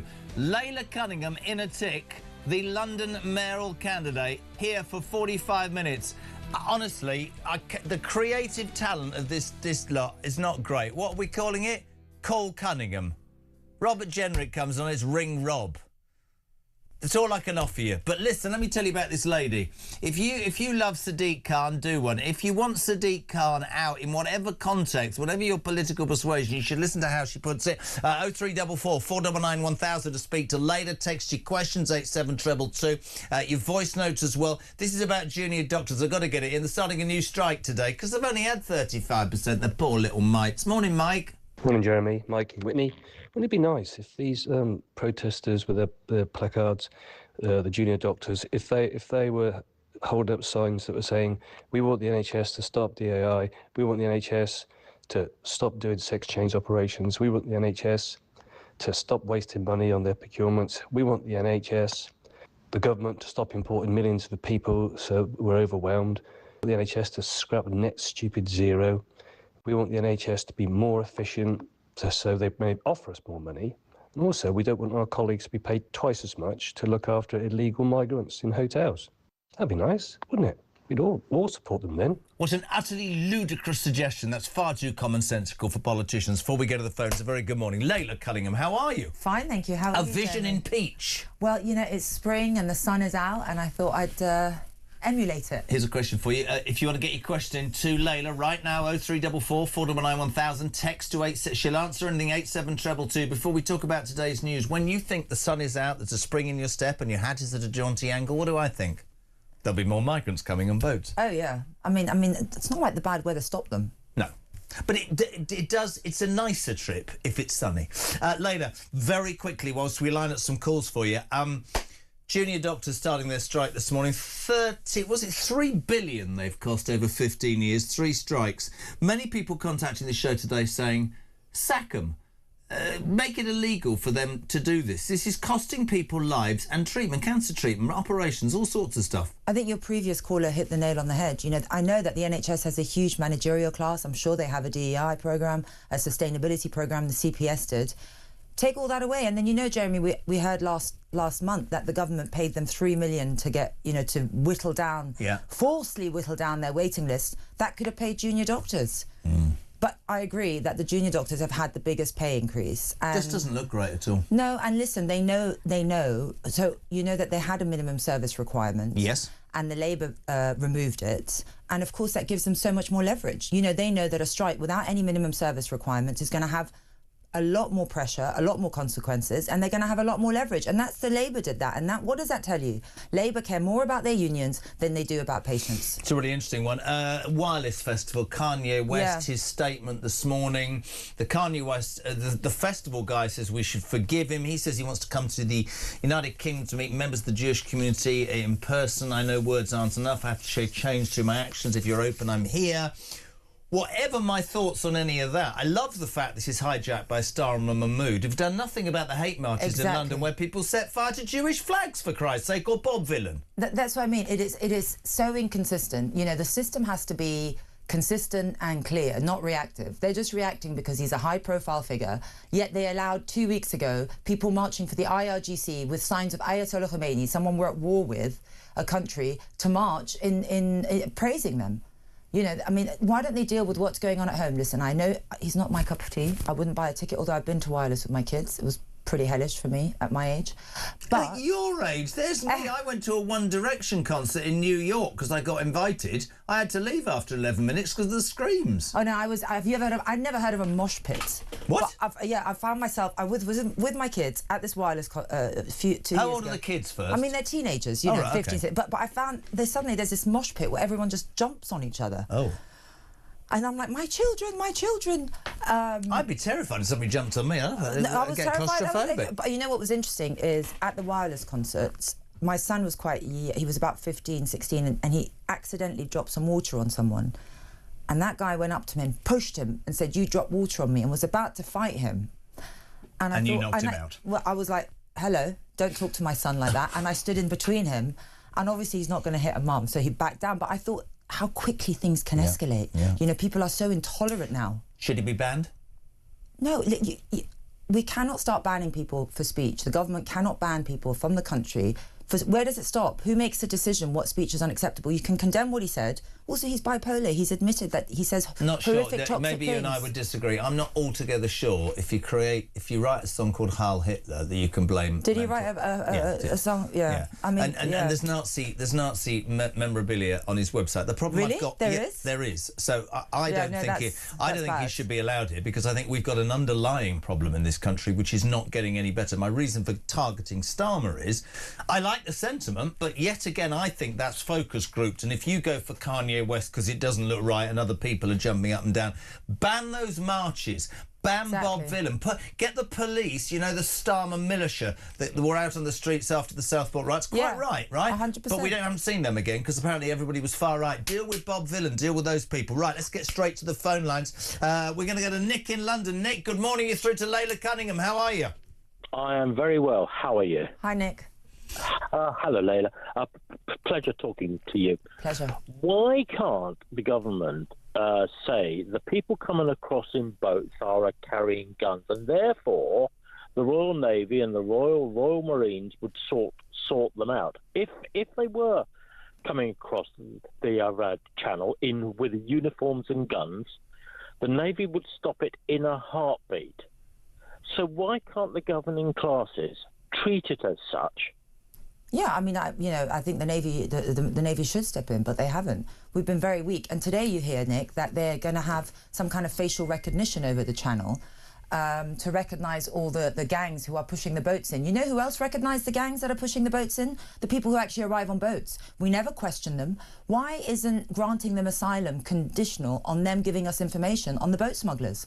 They're the best source of intelligence. They can lead us right to them. It should be you lead us to the boat smugglers, or else you will not be allowed to even enter this country. No, we just give them full immunity and say you don't need to give us any intel. I'd go further than the both of you, probably. I agree about the Navy. I don't understand why we're allowing them to set one foot on... 100%. I mean, that's another thing. I've talked about conditioning that liner in the channel and putting the Navy in and picking them up and putting them on that to be processed by a crack team I train within 6 months if you've got a justifiable reason you're in. If not, you're going to a detention centre. You are not coming to a place that will wipe your backside the minute you're here. And wipe your the history. detriment to the rest of the people. And wipe your history away. And what people don't realise, by the way, is that when these illegal migrants, I will call them, I'm not going to call them asylum seekers, they arrive on our shores and as the moment they land, they just say the word asylum, and then immediately they're asylum seekers, right? And for London, this is significant because once their claim is granted, which is very high percentage, they're deemed refugees. And just so everyone knows, in London, refugees go to the top of the housing list, and we have 15 London boroughs that have declared themselves sanctuary boroughs for refugees. So all those housing going up, we've got people on the channel waiting to take them before British people, and that is the disgrace. We have been let down by Londoners, and that's why you've seen the demographic change that you have. And only Reform is saying that that's not going to happen. But, of course, they're not going to get rid of the ECHR. Nick, thank you. Here's a great question from Anne. Would you offer asylum to a small boat migrant? Can't even speak. Would you offer asylum, Layla, to a small boat migrant if he gave information on the smugglers? It's a really good question. It's interesting. I mean, listen, if it stops the smugglers, it's not my decision. But it should definitely be. Something that you offer them. What we definitely shouldn't do is don't give us any information. And then you're allowed. They're the only ones that can recognise them. They know where they operate from. They're the ones who know how to make a deal. They probably know what phone number, what website. Why are we allowing thousands of men in without getting one bit of information in? I couldn't agree more. I don't understand the concept behind you can come here and have your backside wiped despite the fact that you're probably not good news. We're not going to vet you. We're not going to do anything. We're going to give you everything to the detriment of the people that live in this country. Let's go to Shrewsbury. Can we get Mark lined up as well? Let's go to Shrewsbury. Paul, good morning. You're through to Layla Cunningham. Good morning, Jeremy. Good morning, Lana. I'm just Lana. I should I've actually phoned up earlier on a concept with the... Sorry, you're going to have to change that call. I can't hear it. We need to... sorry, that's just awful. Can we get Mark in South Wales? Sorry, Paul, we'll try you again. Here's the thing for you. Bill in Romsey says, Layla, doctor strike. Sack 100 today, sack 200 tomorrow, sack 400 the next day, then offer them a contract with no striking. That's the answer. What's your take on that, by the way? I think that would be a big problem if we sack our doctors. But I do think, you? Yeah, I think we need minimum service requirements again. We mustn't forget that Labour's the one that removed that, which is going to keep. Why don't we pay for their Why don't we pay for their training and make them stay for 10 years so that they don't go to the private sector? A contract. You can't go to the private sector, I think. I think until you've done a certain amount of years in the NHS. I think there is rules against that. But we are bleeding doctors to Australia. I mean, I must say my nephew's one of them. You know, he was a junior doctor and he has a much better life in Australia. But yeah, we need minimum service requirements in the NHS. It was in place. Labour removed it, and now we face this. Interesting. Let's go to London, strangely. Rosie, you're through to Layla Cunningham. Good morning. Hi there. Can you turn the television or radio off? I'm having one of those mornings in the background so we can hear your question, darling. Sorry. No, it's all good. Sorry. Turn it off. I've done it. You're through to Layla. Go. Hi there, Layla. Hi, Rosie. Listen, I was born and bred in London, and so was my family, and it's sad to see the way that it's gone. There's protests like every other week, and I just don't feel safe anymore. Will you stop these protests that keep happening and make the city safer? Yeah, listen, safety is the #1 priority. Without safety, when law and order, there's no point in anything. Where do you live, Rosie? Me, so I live in Kensington and Chelsea, and I've lived here my whole life. And to be honest, the way that this borough's gone, I don't feel like Kensington and Chelsea is a posh borough anymore, because to be honest with you, it's an absolute crap hole. No, I know. I mean, I'm born and raised in London, not far down towards Kilburn, but, you know, down Ladbroke Grove. But, yeah, I mean, there's been shootings there. And listen, Rosie, do you see any police on the streets? I don't. No, listen, I know a community support officer, and even he doesn't like the way that the police have gone. They're not a force anymore. No. Rosie, what's your biggest fear, darling? So just to be clear, Rosie. Sorry, what's your biggest fear? Sorry, my biggest fear is being attacked because I'm white. That is my biggest fear, and I'm in my own country, and that's my biggest fear, is that I'm going to be attacked because I'm white. If I walk down the road in my England sliders, I'm scared that I'm going to get attacked. When I go to the St George's Day parade on the 23rd of April, my fear is that if I'm walking down the road with my England flag on my back, that I'm going to be attacked. But all of these people that are out protesting and everything, they get to fly their flag with ease, like it's nothing. But just because I'm white and I have an England flag on, that's my biggest concern, is that I will be attacked because of who I am. Layla? And listen, Rosie, I sometimes feel your fear as well. If I'm wearing a cap with an England flag, I get strange looks, and that's completely unacceptable. The problem is that London's been divided amongst ethnic and religious lines, and it's been like Labour's fiefdom here, Greens fiefdom here, and every ethnic and religious bloc has been kind of, you know, auctioned off to certain promises or not and tolerated. How do you undo her fears and Londoners' fears? Well, number one, you'll have visible policing on the streets, which you don't have. Police stations are going to be reopened. You're going to have pop-up police stations on the high street. In a city of 9 million, we only have 2 24-hour counters. And you know what, Rosie? You're going to feel so proud because there's going to be a British flag everywhere. You know, I am going to have British flags on the lampposts everywhere because we are going to be proud to be the capital of the United Kingdom. And anyone who doesn't like that, frankly, can get out of London. Rosie, thank you so much. It's sent to South Wales. Loads of you. You can text your question to Layla Cunningham, 87222. You can ring 0344 499 1000. Mark's in South Wales. Mark, good morning. You're through to Layla Cunningham. Hiya. Hello? Hello. Hello. It concerns the general election voting in the next few years. Mm-hmm. Now, I can't vote because I don't have a photo ID. Okay. Now, I understand from the Electoral Reform Society that I can vote in every other election, but I can't vote in the general. And I wonder if you'd pass it on to the people that are in the know. I will pass it on to the people in the know. He I'm not sure who. can't vote because you haven't got photo ID. If you're not got a driving licence. I have a driving licence, but it's an old paper one, old pink paper one. But why don't you just update it then? Then you'll be able to vote. Well, I can't do because I've lost my birth certificate. You've lost your birth certificate. What about your council tax You can order it again. You can order your birth certificate. What is this? Help me find... Come on, man. How old are you? 63. Right, well, get a grip. Come on, I'm 61 and I'm more of a grip. You can pay your council tax, you can reorder a birth certificate. Layla Cunningham's a very busy woman. The next thing you want is for her to make you lunch. Come on, get a grip, man. Come on, you can start... What? Okay, I'm just thinking about all the older folks that are not going to be able to vote. But that's a good point. Yeah, I mean, listen, those are the rules, and I think ID at the polling station is not a bad thing. It is really easy to order a birth certificate. You just call the council and you get it. You don't need to go online. I've done it. I promise you that's the way to do it. Thank you, Mark. Just when you want lunch, let us know. Morning, Jez. Rob from Burnley. Could Reform challenge Sadiq Khan to participate in a live mayoral debate? He won't. He won't. You know, you know what? It's one of the best perks of running, is that hopefully I get to debate him in a debate. But will he rock up? I don't know. I had Susan Hall on the other day. Literally, that viral footage when she just says, are there grooming gangs in London? And he looks past her and goes, I don't understand what the lady means. Can she ask the question again? And you know what he does? Obnoxious.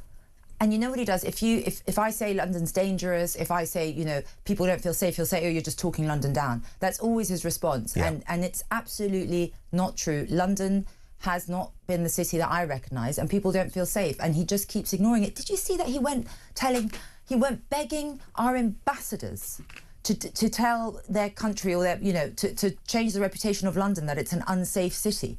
I mean, that's what he's resorted to. Unbelievable. 0344 499 1000. Thank you to Adam from Surrey, who frankly is more creative than you lot through the grass. A suggestion for calls to Layla. How about line to Layla? Oh, somebody will think we're talking about drugs. If you do that, be in trouble. Dave's in Dorset. Khan has 10 deputy mayors. Is that true? How many would you have, Layla? He has 9, actually. 9? 9. I don't know. Doing what? I don't know if anyone can name them. You know, they're on over 100 grand. I don't know what they do. No, I will have a very streamlined administration. Only what's needed. All the money will go into providing services for Londoners. That's it. On Sadiq Khan and other cronies waiting for honours and a seat in the House of Lords, shouldn't we see a CV of sorts made public as to why these people are given such titles? What's your thought very quickly on the House of Lords from Rob? That's interesting. You know, I was speaking to my husband the other day and I was thinking, because the House of Lords, they effectively govern us for life, right? I mean, they can stop legislation. Their idea, I guess, was to be not a sounding block, a safety net. They were meant to be experts. But because it's now... I mean, there's a Labour peer who's 23 who got fired after 6 months. I want people with life experience 100%. from all walks. A bit like the jury thing, where you get judged by a variety of the demographic. And it was meant to be, because MPs aren't experts in... Absolutely. Well, now, nothing, really. But... I was thinking, do you not think it should be a game? It should be a TV show where the public, you know, you present yourself. This is why I want to be a peer. These are my credentials. Down. We need a comeback idea. Write it down, for Christ's sake. Write it down quick. These are my credentials, and the public, Great Britain, we all vote who we want to be in the House of Lords forever. Coming soon at 9:25 on ITV1, Jeremy Kyle returns on the new show, Should I Become a Lord or a Lady? Vote me in. Thank you. If Sadiq is being made a Lord, this is a brilliant question from Pete. Are you going to congratulate him? No, for what? I mean, literally, I feel the House of Lords has become a consolation prize. Well, actually, a conservation unit for has-beens who are taking out 1,500 quid a week for doing now. That's what I mean. You say they don't govern for life, but they're on the taxpayers' payroll for life. So he doesn't deserve to be a Lord? For what? What's he achieved in London, apart from increased crime, lack of housing? You know, any motorist is taxed and punished. What has he achieved in London? Do people feel that London is better since he's come into power? I'd love to hear from you. Going to a break. We've got calls lined up. 0344 499 1000. You can call Layla Cunningham. You can voice note Layla Cunningham. You can text her on 87222. I'm off in 3. I'm having a wee. I'll see you in a minute. Bye.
breaking news this morning revealed that under the Terrorist Act, 242 people were arrested in the year to June of this year. That's something you can indulge in as to all the people who aren't going to prison because, well, there's no prison spaces. So this is a Talk exclusive we've been looking at. I said, you take these cuffs off me and speak to me like a human being rather than a common criminal. You're just left wondering, does these people who lead us actually hate Britain? Yeah. Do they not love our country and everything that we've stood for?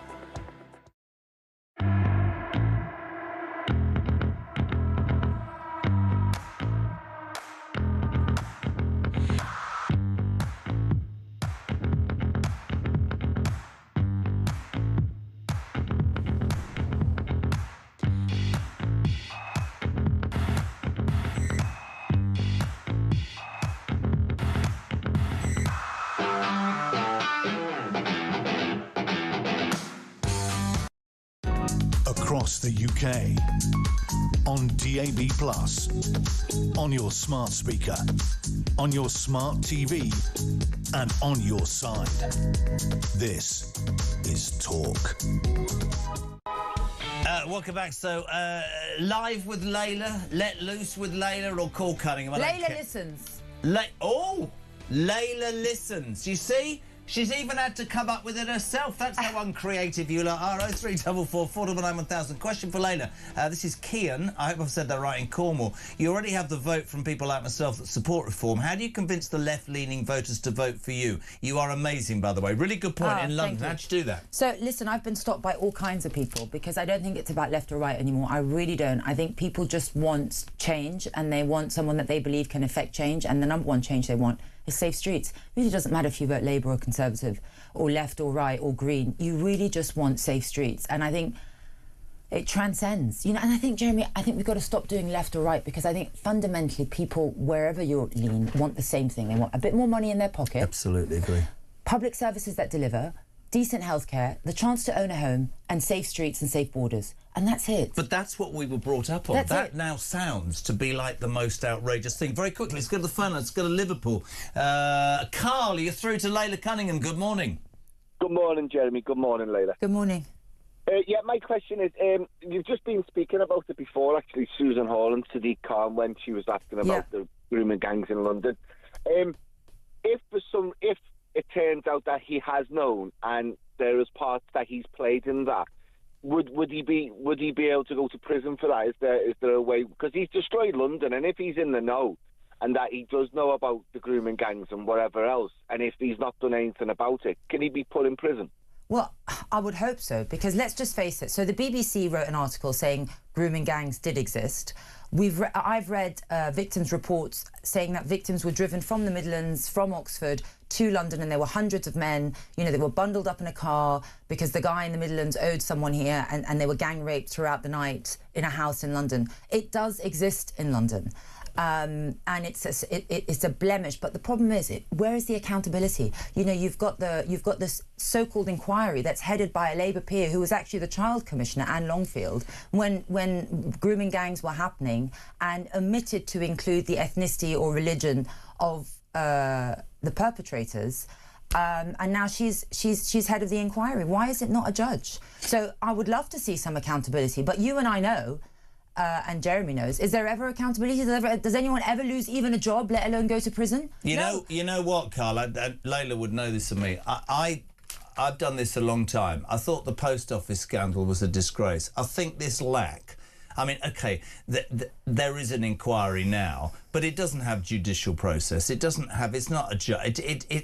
Everybody that you talk to worries, OK, that there will be somewhat of a whitewash. But the fact in my mind that this has gone on as long as it's done, and we're talking about local politicians, NHS, we're not just talking about Keir Starmer, we're talking about all of them, is an absolute stain on a society. Obviously, I have to say there's no suggestion Sadiq Khan does know about the rape gangs before now. We can't say that, but what we can say is, why not answer the bloody question by Susan Hall when she asked it? Why not say no or yes or whatever? He kind of did say no. He kind of did say no, but under public he said, no, those kind of grooming gangs as you describe it don't exist, but we now know they do. In fact, Sir Mark Rowley said they're reviewing 9,000 cases. But what's really disturbing is this inquiry's terms of reference has said that they will not investigate every town that has been affected. So does that include London? You know, they're basically again telling victims that your story, if we don't want to investigate it, won't be investigated, and that is a disgrace. It is not an investigation that is meant to uncover and leave no stone unturned, and that is a disgrace. Carl, thank you. You'll know in politics you get good and bad.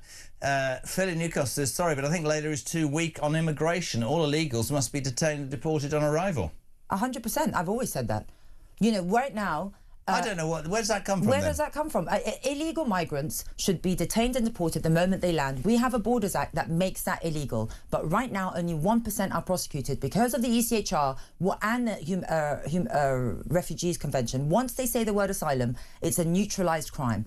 Absolutely. The minute they say that word? The minute they say that, it neutralises the effect of coming here illegally, and they become asylum and they get all the benefits that come with it. That's why only Reform's saying we will remove the ECHR, we will remove the Refugee Convention, because, like this gentleman says, of course, entering our country is illegal and should be treated as a crime. Two really good questions. One national, one local. I'll give you the local one. If Layla becomes Mayor of London, would she try look at opening? This is genius. I lived in Barnes.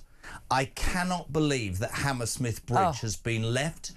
This is, it won't matter to you in the UK, but for 9 million people, it has not moved for 15, 20 years. You can't go across Hammersmith. If you were met, that's a really great question from Simon Fraser. Of course. So, you know, we did a Freedom of Information Act. Yeah. That council has spent 600 million in the past decade on consultants, but they can't find the money for the bridge. I mean, that's a disgrace.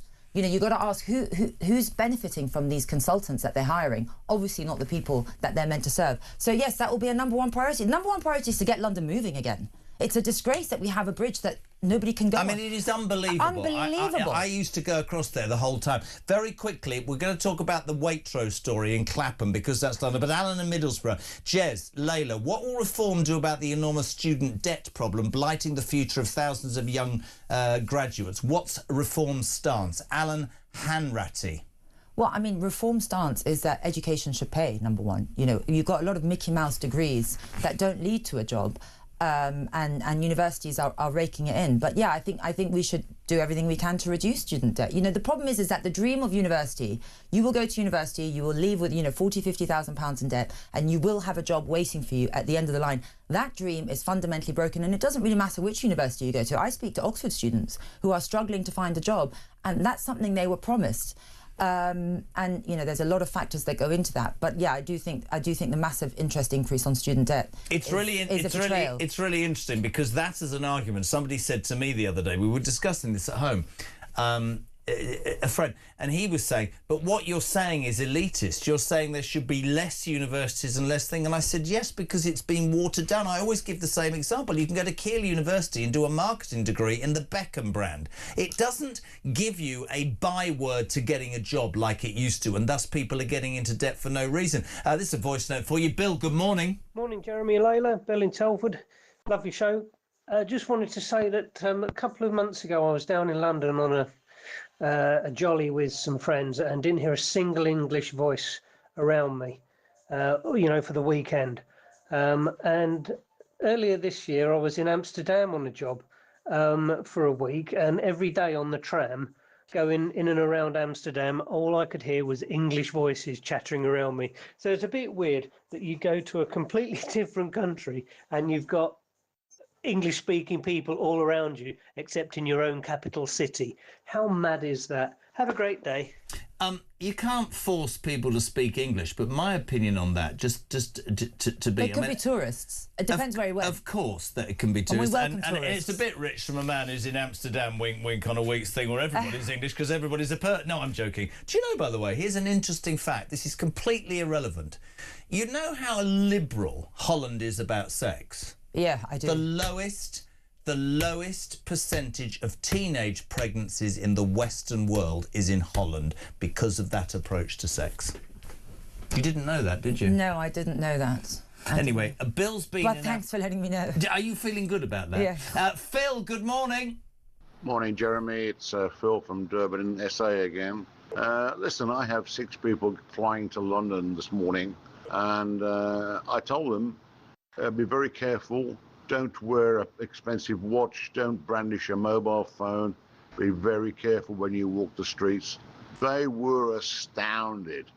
They didn't believe me. I said, just be very careful. Anyway, great show, Jeremy. Keep up the good work. Love every day. Thanks, mate. Bye-bye. That's somebody from South Africa. I know. But he's right. He's completely right. And sometimes I see people wearing a nice watch on the tube and I literally go up to them, I'm like, can you please cover your watch? And they think I'm mad. I'm like, put your phone away, because he's right. I mean, how do you change it, Layla? I know that's a cheap question, but how do you change it? You really do need visible policing, Jeremy, because there really isn't. I mean, I go all across London and I just do not see police officers. How do you pay for that? We've got 35,000 officers. It's not about a budget. It's about deployment. You know, they are not. Why are they not being deployed right now? Well, I know that some of them are. You know, basically, when they have to attend court, they're taken away for the rest of the day. If they have to apply for criminal behaviour orders, which they don't do enough, they're taken away. You know, they're deployed. So much paperwork. You know, I'm speaking to people from the Met who come talk to me and want to kind of join the campaign, and they're like, managerial demands are totally different to what's happening on the ground. You know, they're taking courses, they're writing paperwork, and there isn't a strategy for visible policing. You know, and that's the mayor's fault. He sets the strategy, the priorities, and the budget. It is not. We have 35,000 officers that need to be deployed on our streets. We need police stations. We need someone. If your phone gets stolen, you can run somewhere or go somewhere and report it. This is an interesting question from Simon in Putney. Do you believe the quality of police officers in the Met is good enough? I can't say that because I haven't met enough to make a judgment. The ones I've worked with as a prosecutor were fantastic, honestly. They are heavily under-resourced. They don't feel they have the backing of leadership. You know, they feel they're thrown under the bus. If ever they're accused of excessive force or racism, they feel that, you know, they're not defended. Yeah. And I think that does present a recruitment problem because people, you know, it doesn't have that pride. It doesn't have that kind of feeling when you go into the force that it used to when we were young. So I do think there is a level at the top that is not backing our officers. But the ones I've worked with are great. Obviously, you have horrific bad apples. Of course, you have that in everything. And I was one of the few prosecutors to attend a police dojo where I fought with them, where they simulate difficult situations. And honestly, I think they're great. They just need someone to support them. Lots to talk about. I want to talk about Clapham very quickly. There was lots of trouble with youths. We saw all of that. Again, our government and the London Mayor refused to accept it. In fact, he came out and said it was the safest. But I want to talk about that Waitrose worker, because it turns out that the Waitrose from which this young man, 54, he is young, was fired from was Clapham. Now, Walter Smith was fired 2 days after he stopped a shoplifter taking expensive Easter eggs and trying to get the bag off him. And Waitrose said something along the lines of, "We don't do that. It's utterly wrong." We've got to a point, it seems to many people in this country, that shoplifters got the upper hand. You know, people that propagate crime are getting away with it. Victims, nobody seems to care. How are you going to change the fact? And all these people that go, well, they're big supermarkets that have increased prices. What about the corner shop you worked all your life to set up your little business and there's not a policeman or woman anywhere to be bloody seen? And that goes back to... It's disgusting. Sure. It's absolutely disgusting. And I actually went to that Clapham M&S the day after. Did you? The day that Sadiq Khan said there's going to be an enhanced police presence, not one officer in sight.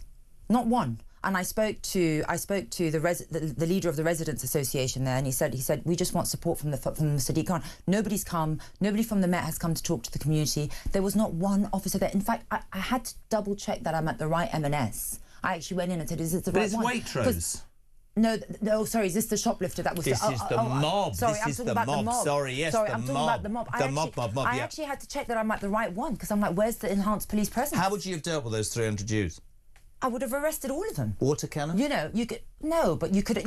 there was only there were two arrests. Yeah. You know what people told me there, Jeremy? I spoke to passers-by. They said that elderly people were knocked down.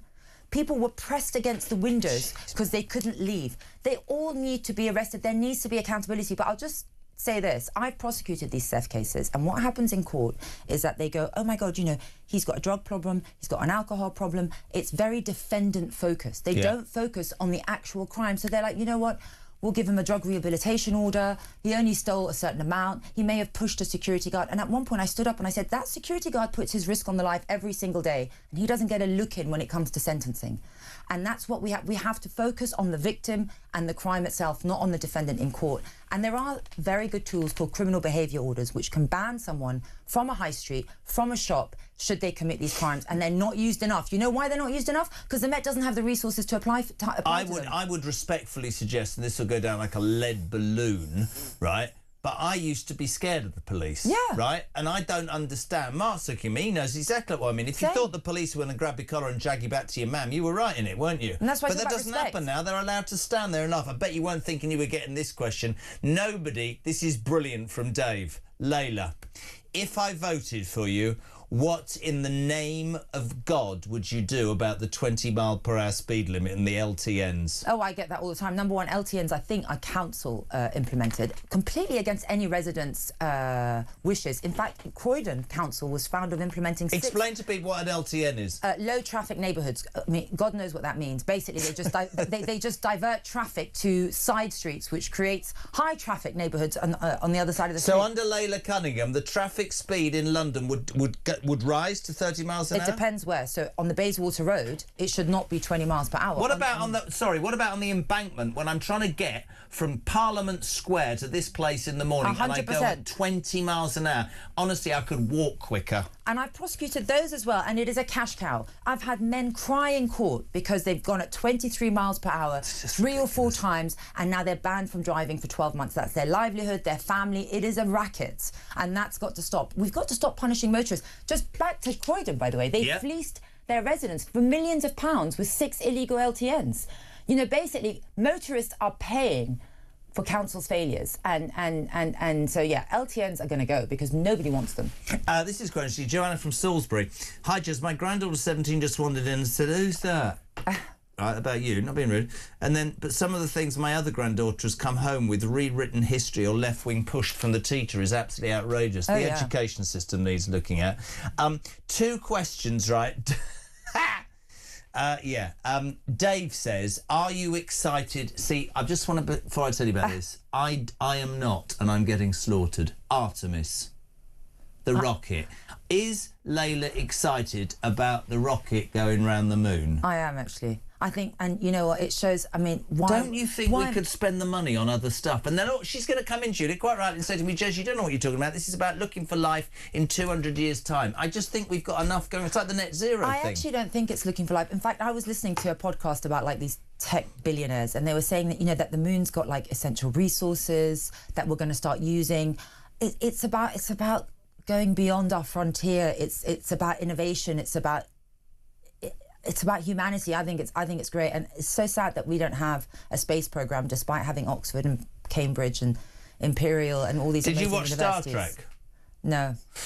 Do you know why Dr. Spock had 3 ears? He had the left ear, the right ear, and the final front ear. I'm so sorry, that was terrible. Right, also just very, very quickly, lots of people asking. Obviously, we have the situation in Iran. Nigel Farage seems to have hardened his stance towards Donald Trump. There was a poll, wasn't there, where I think 70% of this country said he did right, Starmer, strangely, not going into the war. Waiting around for the bases was wrong. Do you think we're being strong enough? If there was a reform government, would they be closer to America, do you think? Or do you think that the position taken right now is the correct one?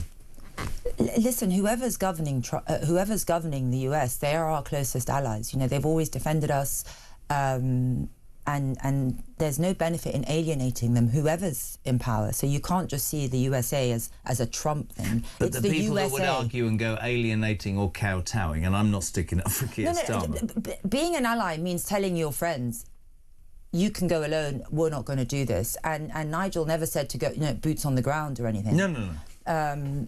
And I don't know how this war is going to end, but I think in the end, Starmer did give him our bases, and that delay just caused a fracture in our relationship, which was unnecessary. Final question for a lady who wants to be the Mayor of London. It's going to be 24 degrees in your city this Wednesday. Love it. which is great. For me, that implies there'll be more yobs on the streets, and on the coast there'll be more people arriving on boats. What is more this? teenagers drinking on in the parks? Are you banning that? I mean, I don't think they're allowed to drink. I actually... our kids probably are. I'm sure our kids do, but yeah. I actually... You know, what's really bad is a lot of these corner shops, and I had one shut down in my ward. I was the only one to testify as a councillor. They are selling alcohol to kids in large litre Coca-Cola bottles, a litre of vodka for £40, and that's how the kids buy it. No ID... 12, 13 years old. It's a real blight on our youth, and I see them in the parks, and there has to be a crackdown on that. I can do it in my ward, but I would advise every councillor in London to make sure that those shops that are selling these things are caught and shut down. It's really great. It reminds me of one of my children, I'm not going to say which one, emptied a bottle of water, one of his water bottles, poured in some vodka, and went to a party, and none the wiser. I think that's standard now. I think it might be standard. Great to have you on. Are we doing this regularly? What did you say? What did you say? Layla listens. Layla listens. Can you write that down and come up with a jingle? Layla Cunningham, thank you very much indeed. Thank you for all of your response. Layla Cunningham, of course, Reform's mayoral candidate in London, answering everything from Trump to speed limits to Kanye West to whatever. We'll do it again in a couple of weeks. 0344 499 1000. You were Talk Breakfast.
Across the UK, on DAB+, on your smart speaker, on your smart TV, and on your side.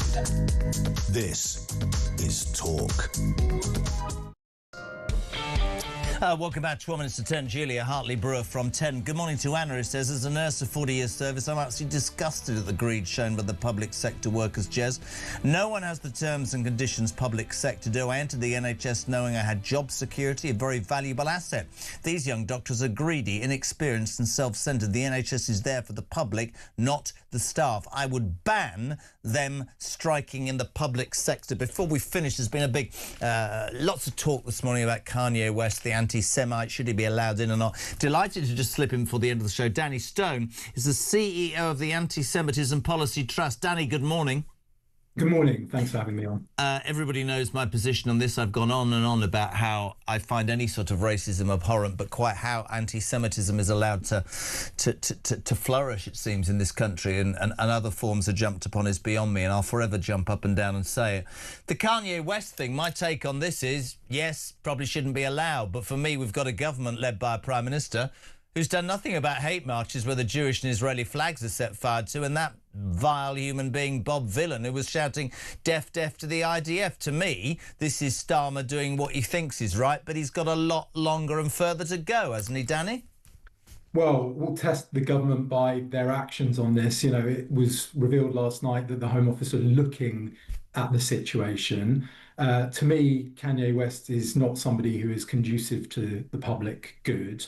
I do note that he has just this morning offered to meet the British Jewish community, which is an interesting offer. This is a statement for people who haven't heard this. He says, and I should read this, Danny, I've been following the conversation around the Wireless Festival. I want to address it directly. My only goal is to come to London and present a show of change, bringing unity, peace, and love through music. I would be grateful for the opportunity to meet with members of the Jewish community in the UK in person to listen. I know words aren't enough. I have to show change through my actions. If you're open, I'm here. Let's not forget he recorded a song saying Heil Hitler and has swastikas on his website. But of course, what you're finding and what people are saying to me is, but he's mentally ill. I'm not sure mental illness creates anti-Semitism, Danny. Well, whatever his excuse for it or his explanation, if he wants to change the way in which he's perceived, there are a number of steps he could take towards meaningful change. You mentioned this song, Heil Hitler. He should withdraw the song. He could stop selling the merchandise with swastikas on it. He could and should cancel his own appearance at Wireless and instead do meaningful engagement with the British Jewish community and others. And that might prove that this wasn't all some kind of cynical ploy towards commercial benefit and actually was meaningful change, because at the moment, I'm afraid that it doesn't look meaningful or genuine. Should's the wrong word. Should or will the Jewish community want to meet with Kanye West, in your mind?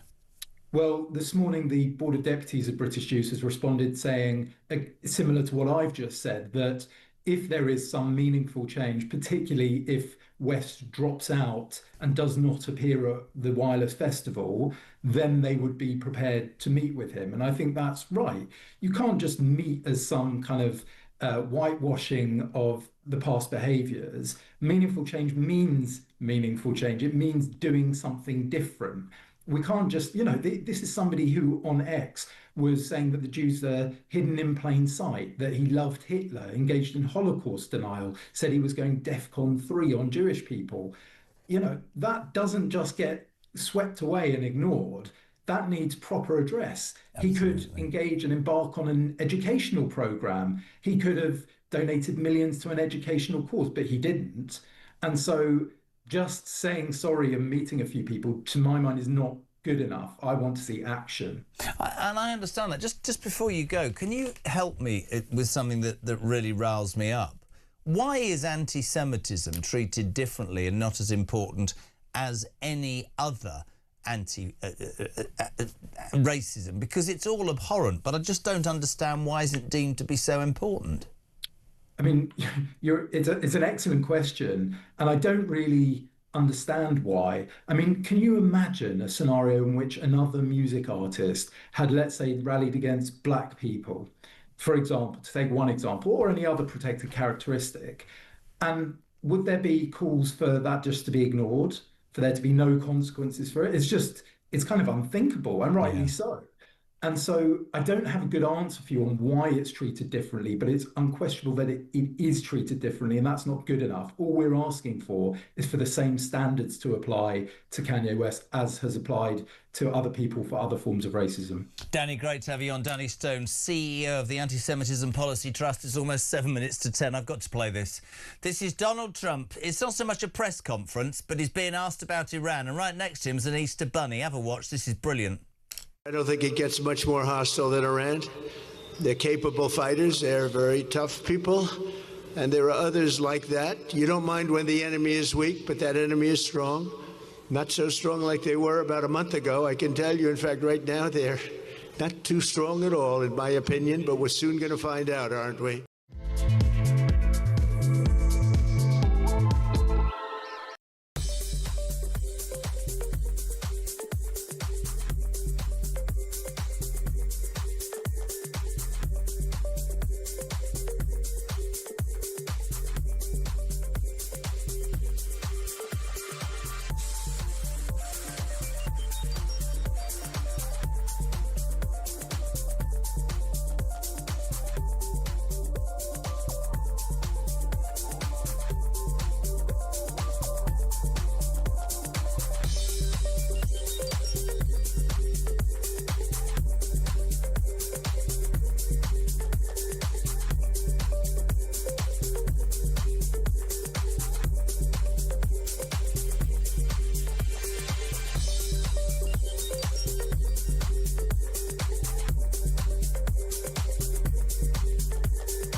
The world is on fire. Russia, Iran, China, conflicts brewing in all of their different regions. They're not waiting. But here in Britain, our armed forces are underfunded, they're undermanned, and they're underprepared. And nobody in government wants to talk about it. Well, we do. I'm Philip Ingram, and I spent my career in the world of intelligence, military planning, strategic planning, and unfortunately, conflict. This is Talk War, and this is where we analyse the conflicts shaping our world.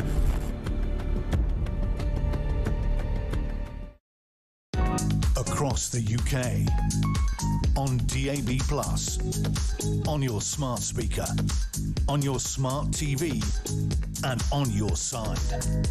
This is Talk.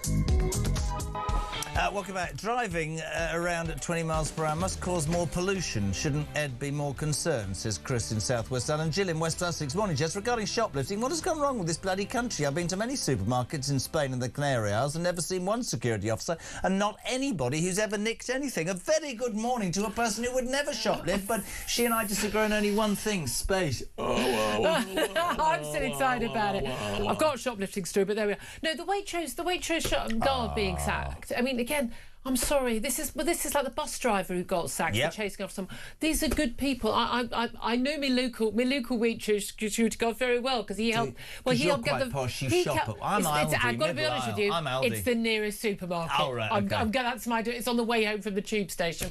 No, but he's the one who found the CCTV of when I had my bags on. He's he's a good guy. I know him by name, and it's just genuinely they're not allowed to tackle anybody, and the shoplifters know that. Isn't that a clue? I think you should be frankly garrote them on the way out. I don't care anymore. Them. I'm thinking public floggings. I mean, I'm totally in favour of public floggings. Honestly, at this point. It really infuriates me When people go, when people go, oh, but these big supermarkets are increasing prices. What about